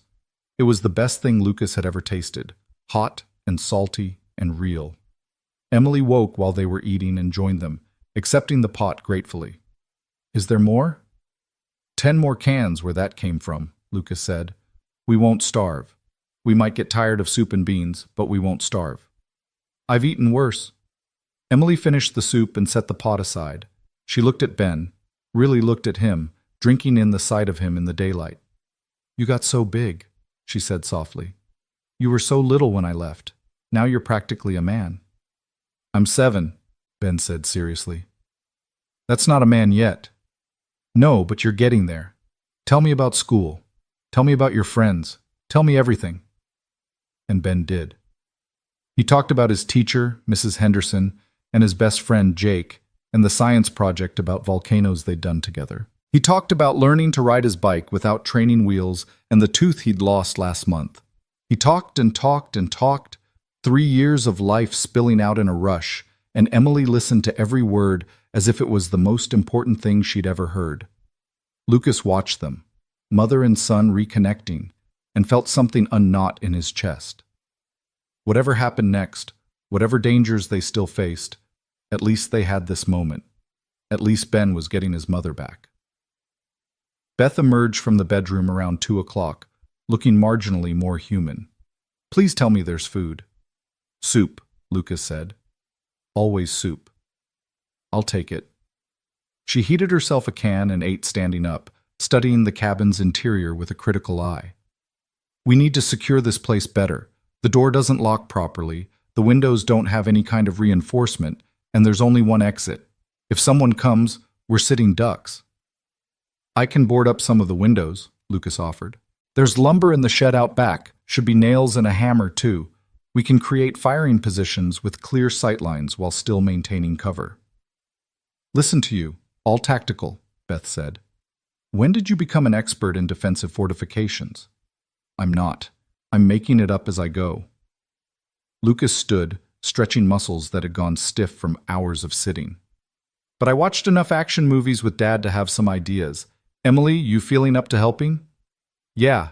Ben, honey, you stay inside with Aunt Beth, okay? Don't go outside unless one of us is with you. Why?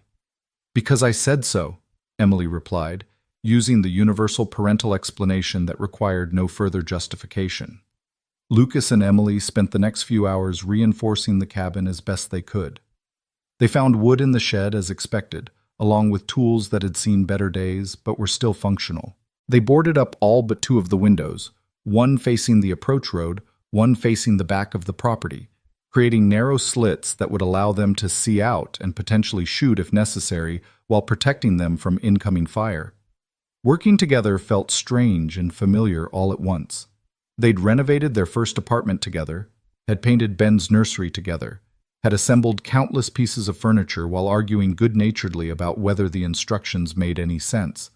This was like that, except instead of building something new, they were preparing for war.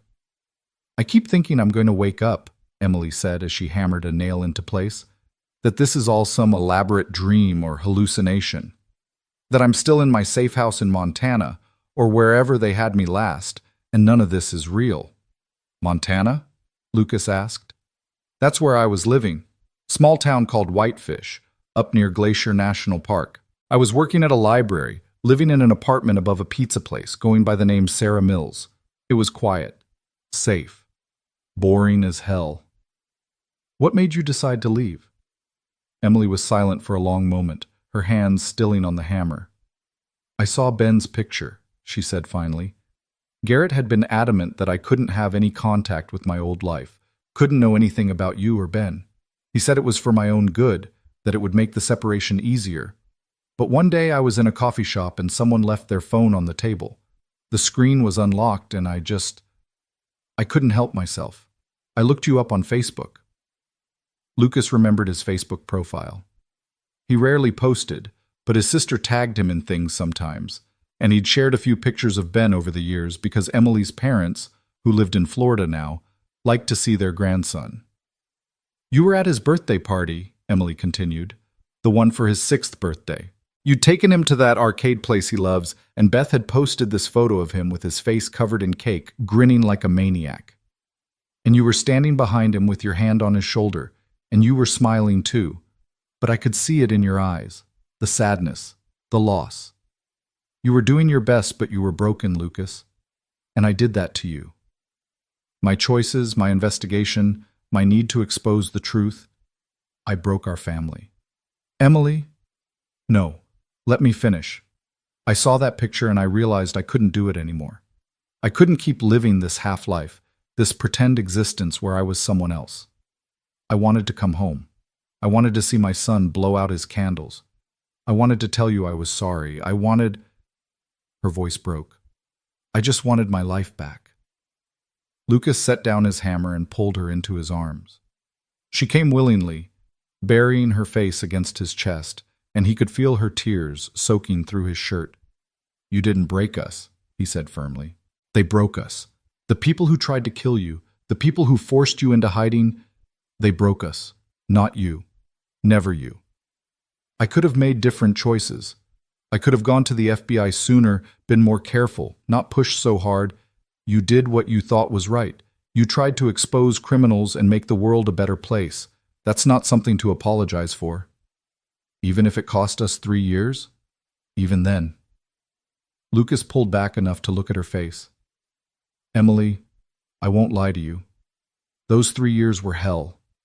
There were days I didn't think I could keep going, didn't think I could be what Ben needed. But we survived. We made it through. And now you're back, and maybe we can find a way to be a family again. You'd want that? Even after everything? Of course I want that. You're my wife. I love you. I never stopped loving you. Emily kissed him then, sudden and fierce, tasting of salt and tears and desperation. Lucas kissed her back. 3 years of grief and longing pouring into that single moment of connection. When they finally broke apart, they were both shaking. We're going to survive this, Emily said. We're going to stop the syndicate, expose their crimes, and we're going to survive. And then we're going to go home and we're going to be a family again. That's not a wish or a hope. It's a promise. I'm going to hold you to that promise. Please do. They finished boarding up the windows as the afternoon shadows grew longer. By the time they were done, the cabin looked more like a bunker than a vacation retreat, but it felt safer, more defensible, like a place where they might actually have a chance. Beth had used their time productively as well, taking inventory of their supplies and creating what she called a bug-out bag, a backpack filled with food, water, first aid supplies, and anything else they might need if they had to leave the cabin in a hurry. We should have multiple bags, she said, showing them her work. One for each of us. That way, if we get separated, we all have what we need to survive. We're not getting separated, Lucas said. Humor me. Better to have it and not need it than need it and not have it. They spent the rest of the daylight hours preparing. Lucas cleaned and checked the rifle, making sure it was in working order. Emily went through the cabin inch by inch, identifying potential weak points and resources. Beth drilled Ben on what to do in various emergency scenarios, where to hide, how to stay quiet, what to do if the adults weren't available. As the sun set and darkness began to reclaim the forest, they gathered around the wood stove. Beth had managed to heat up more soup and they'd found some stale crackers that were still edible if you didn't think about them too hard. It wasn't much of a meal, but it was warm and it was shared. And for a brief moment they could pretend they were just a family on a camping trip, roughing it in the wilderness by choice rather than necessity. Ben fell asleep early, exhausted by the day's events and lulled by the warmth of the fire. Beth carried him to one of the sleeping bags and tucked him in with a tenderness that made Lucas's throat tight. He's a good kid, Beth said quietly, rejoining Lucas and Emily by the stove. You've done a good job with him, Lucas. I tried. Some days better than others. That's all any parent can do. Beth poked at the fire with a stick, sending sparks spiraling up toward the chimney. So, Richmond. Are we really doing this? I think we have to, Emily said. It's the only play we have. Then we need a plan. A real one, with contingencies and backup options and everything Dad used to drone on about during his military stories. Lucas smiled despite himself. Their father had been a Marine, had served 2 tours in Vietnam, and had come home with a head full of tactical knowledge and a deep suspicion of authority. He'd drilled basic survival skills into his children whether they wanted them or not. How to read a map, how to start a fire without matches, how to move through hostile territory without being detected. At the time, Lucas had thought it was all unnecessarily paranoid. Now he was grateful for every lesson. Okay, he said, let's plan. Beth, you're the detail person. What do we need to consider? Transportation, Beth said immediately. We can't take my car. It's probably been identified by now. We need a different vehicle. We could steal one, Emily suggested. Or we could borrow one, Beth countered. I have a friend who lives about 40 miles from here. Retired school teacher, lives alone, has a garage full of old cars she inherited from her late husband. She'd let me borrow one if I asked. Would she ask questions? Probably, but I could tell her I'm going on a spontaneous road trip, that my car broke down, something like that. She's known me for years. She'd believe me. That's good, Lucas said. Okay, transportation solved. What else? Identification, Emily said. We can't use our real names, can't use credit cards or anything that leaves a digital trail. We'll need fake IDs, or at least good enough fakes to get us where we need to go. I don't know how to make fake IDs, Beth admitted. You don't have to. I do. At Lucas's surprised look, Emily shrugged. You pick up skills when you're living under an assumed identity for 3 years. I know a guy in Baltimore who makes documents. Good ones. Nearly impossible to detect. It'll cost us, though. How much? $1,000, maybe more. Do we have that kind of money? Lucas thought about his savings account. About $3,000 he'd been putting away for Ben's college fund, for emergencies, for the inevitable day when the transmission on his truck finally gave out for good. He'd never imagined this would count as an emergency, but here they were. I have money, he said. Not on me, obviously, but I can access it. There's a bank branch in the town where Beth's friend lives. I can withdraw cash there. That'll leave a record, Beth pointed out. They'll know where you were. By the time they trace it, we'll already be in Richmond. It's a risk we have to take. They continued planning late into the night, working through scenarios and contingencies until they had something that resembled a workable strategy. In the morning, Beth would go to her friend's house and borrow a car. Lucas would go with her to the bank and withdraw cash. They'd drive to Baltimore, meet with Emily's contact, get the fake IDs, then on to Richmond, where they'd break into Garrett's house under cover of darkness, retrieve the files, and somehow get them to the reporter named Sarah Chen without being caught. It was a terrible plan. It had a million ways to go wrong. But it was the best they had. Around midnight, Lucas took over watch duty while Beth and Emily tried to sleep. He sat by the window with the rifle, watching the darkness, listening to the night sounds of the forest. An owl called from somewhere nearby. Something rustled in the underbrush, probably a raccoon or possum. Normal sounds, peaceful sounds. He must have dozed off at some point because he woke to Emily's hand on his shoulder and pale light filtering through the gaps in the boarded windows. Morning, they'd made it through another night. Your turn to sleep, Emily said softly. I'll keep watch. Lucas wanted to protest, wanted to say he was fine, but his body had other ideas. He was asleep almost before his head hit the sleeping bag. He dreamed of rivers and drowning, of women with Emily's face sinking beneath dark water, of reaching for them and always being just too far away to help. He woke gasping, disoriented, to find Ben sitting next to him playing with a toy car he must have brought from Beth's house. Bad dream? Ben asked.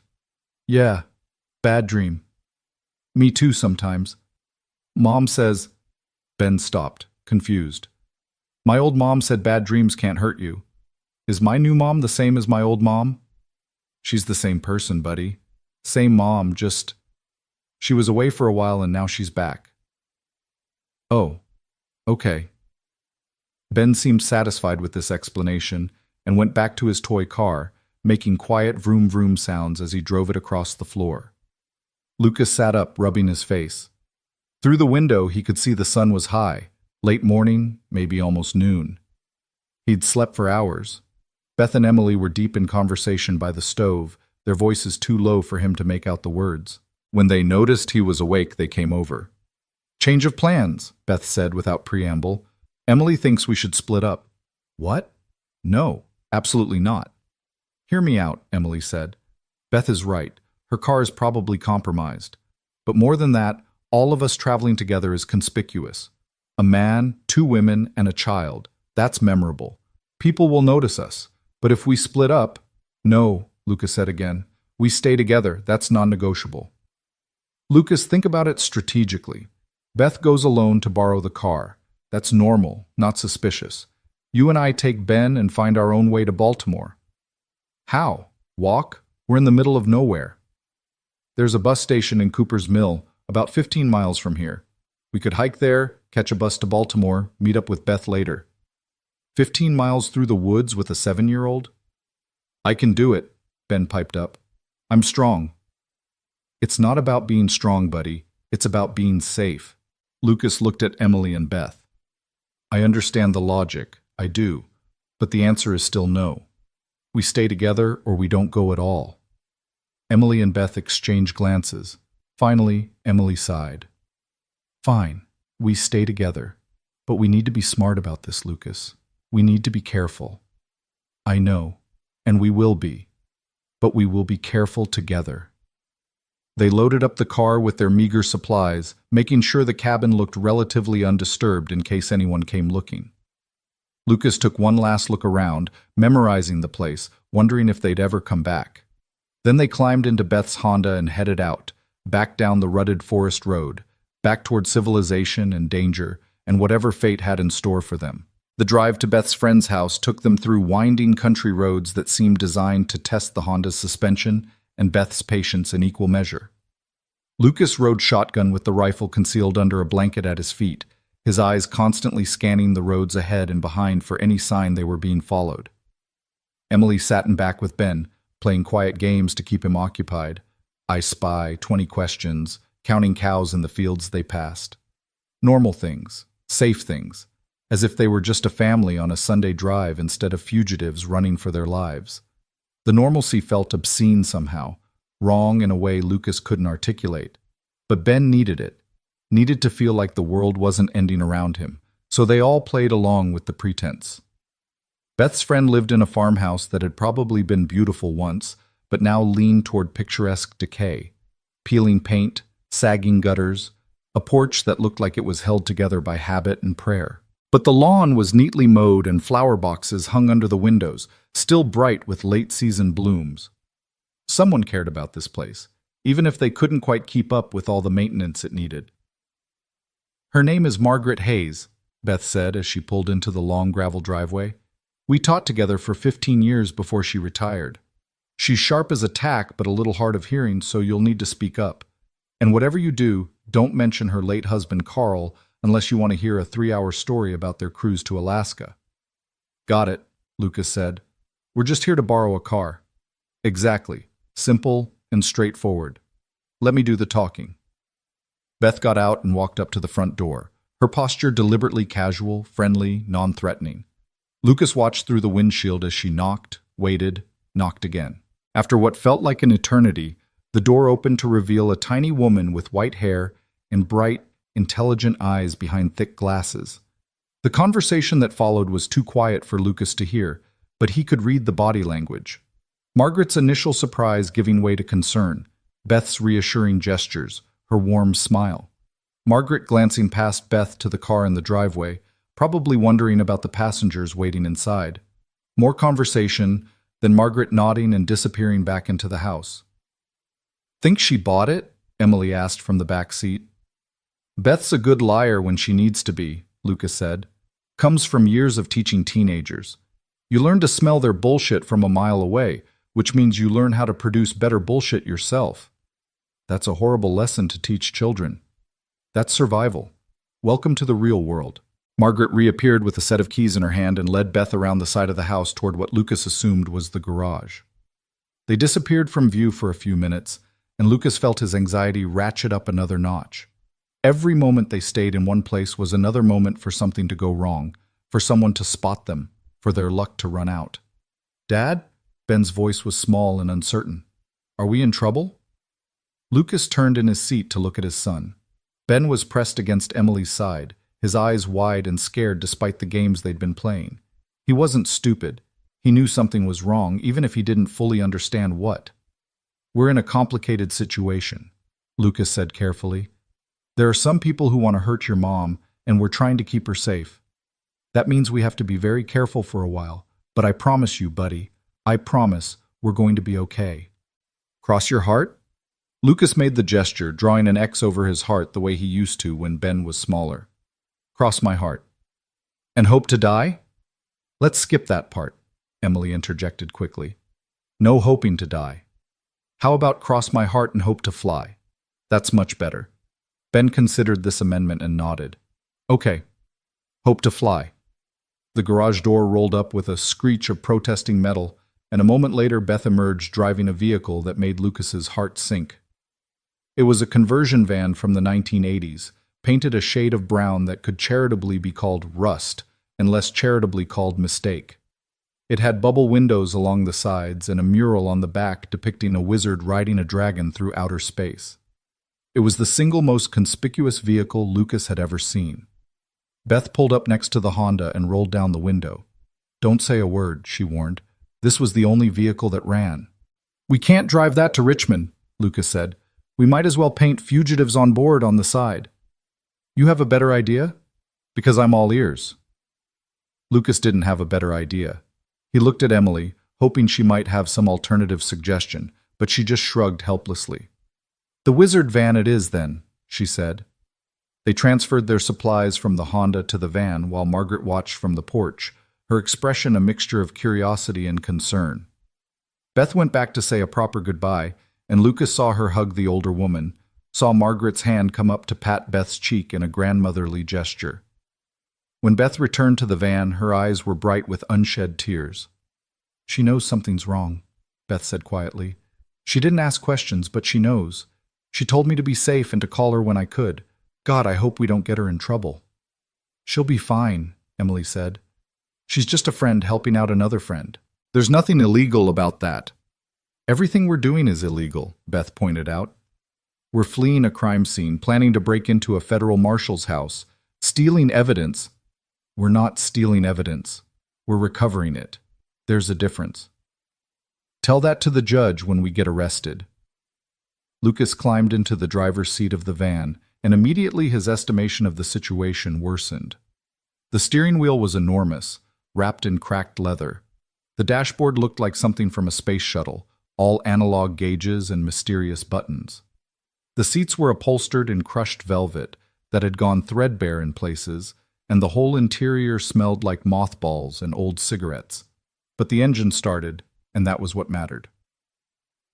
"Next stop, Cooper's Mill," Lucas announced. "Beth, you said there's a bank there?" "First National. Should open at 9 on weekdays." Lucas checked the dashboard clock. If it was accurate, which was a big if, it was just past 1 in the afternoon. They had time. Not a lot of it, but some. The drive to Cooper's Mill took 45 minutes on roads that seemed designed by someone who'd never heard of straight lines. The van handled like a boat, wallowing through turns and shuddering whenever they went over 45 miles per hour. Lucas white-knuckled the steering wheel and prayed they wouldn't encounter any actual traffic. Cooper's Mill turned out to be one of those small towns that seemed frozen in time, the kind of place where everybody knew everybody and strangers were noted with friendly suspicion. Main Street was 3 blocks long, lined with brick buildings that probably dated back to the 1920s. There was a diner, a pharmacy, a hardware store, and yes, a First National Bank branch that looked like it had been there since the town was founded. Lucas found parking on a side street where the van would be less visible. "Okay," he said. "Here's how we do this. I go into the bank alone, withdraw the cash. Emily, You and Ben stay in the van with the doors locked. Beth, you keep watch. If anything looks wrong, anything at all, you get out of here. Don't wait for me." "We're not leaving you," Emily said immediately. "You will if you have to. Emily, if I get arrested, if something happens to me, you need to get Ben somewhere safe. That's the priority, Ben's safety. Everything else is secondary." Emily looked like she wanted to argue, but she understood the logic. She nodded reluctantly. "How long should we wait if you don't come out?" 30 minutes. If I'm not back by then, something's gone wrong and you need to leave." "This is a terrible plan," Beth muttered. "You keep saying that, but you never offer anything better." "That's because there isn't anything better. We're improvising a disaster, Lucas." "Then we'll improvise our way out of it too." Lucas took a breath, trying to calm the adrenaline surge that made his hands shake.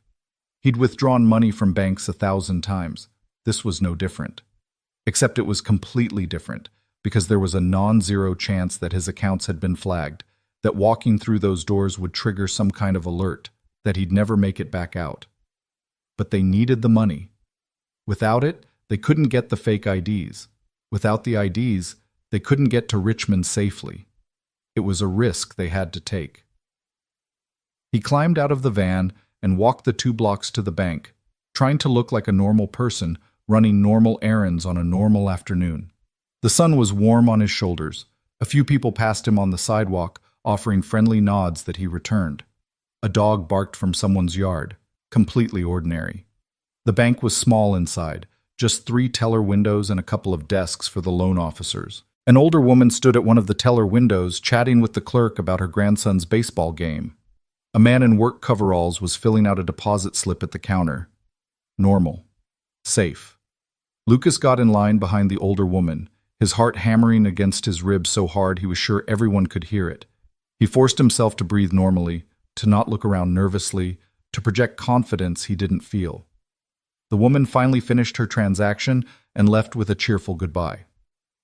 Lucas stepped up to the window, where a young teller with a name tag that read Christie gave him a professional smile. "Good afternoon, sir. How can I help you today?" "I need to make a withdrawal," Lucas said. "From savings. $3,000. Christie's smile didn't waver, but something flickered in her eyes.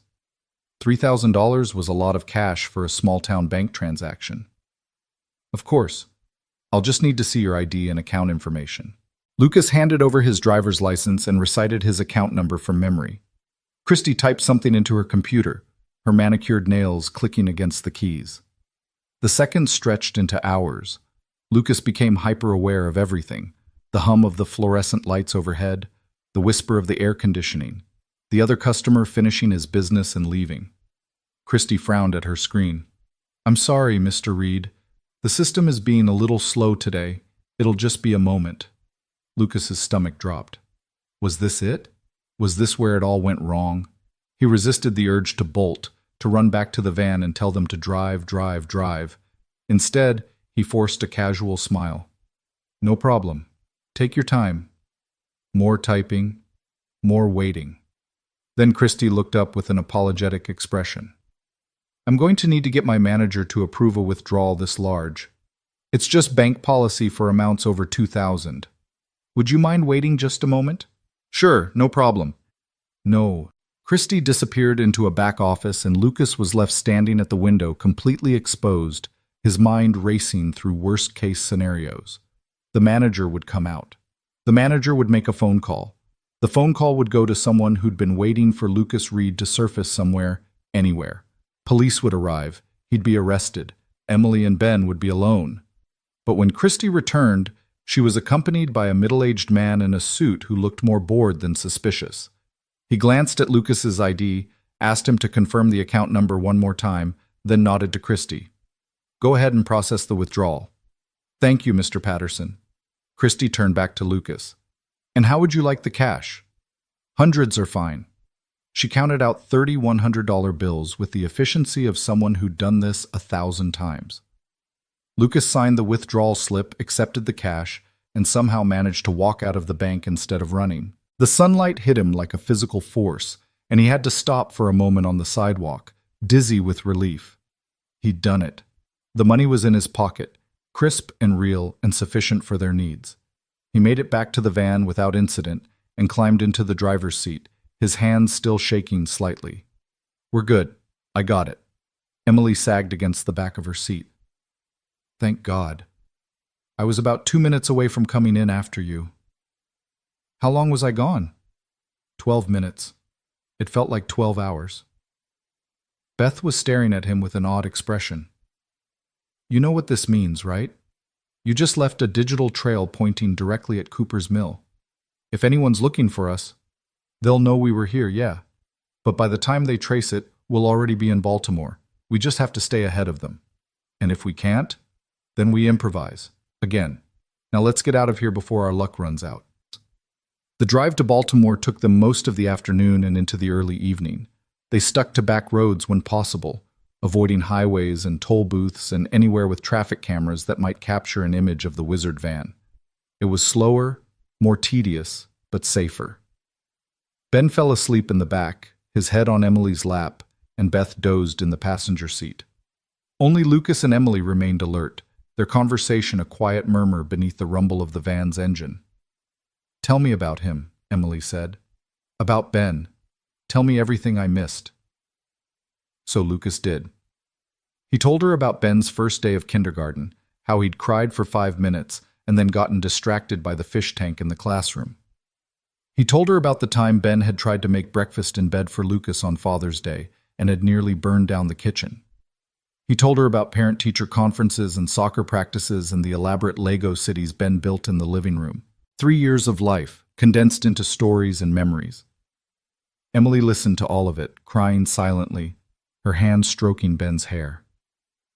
"I missed so much," she whispered. "So many moments I can never get back." "Then we'll make new moments," Lucas said. "Better ones. When this is over, when we're safe, we'll make up for lost time." "Do you really believe that? That this can be over? That we can go back to normal?" Lucas thought about that question, about what normal even meant anymore. Their old life was gone, shattered beyond repair. But maybe they could build something new from the pieces. "I believe we can try," he said finally. "That's all any of us can do. Try." They reached Baltimore just as the sun was setting, the sky painted in shades of orange and purple that would have been beautiful if Lucas had any capacity left to appreciate beauty. The city rose up around them, all brick and steel and humanity packed together, and Lucas felt simultaneously safer and more exposed.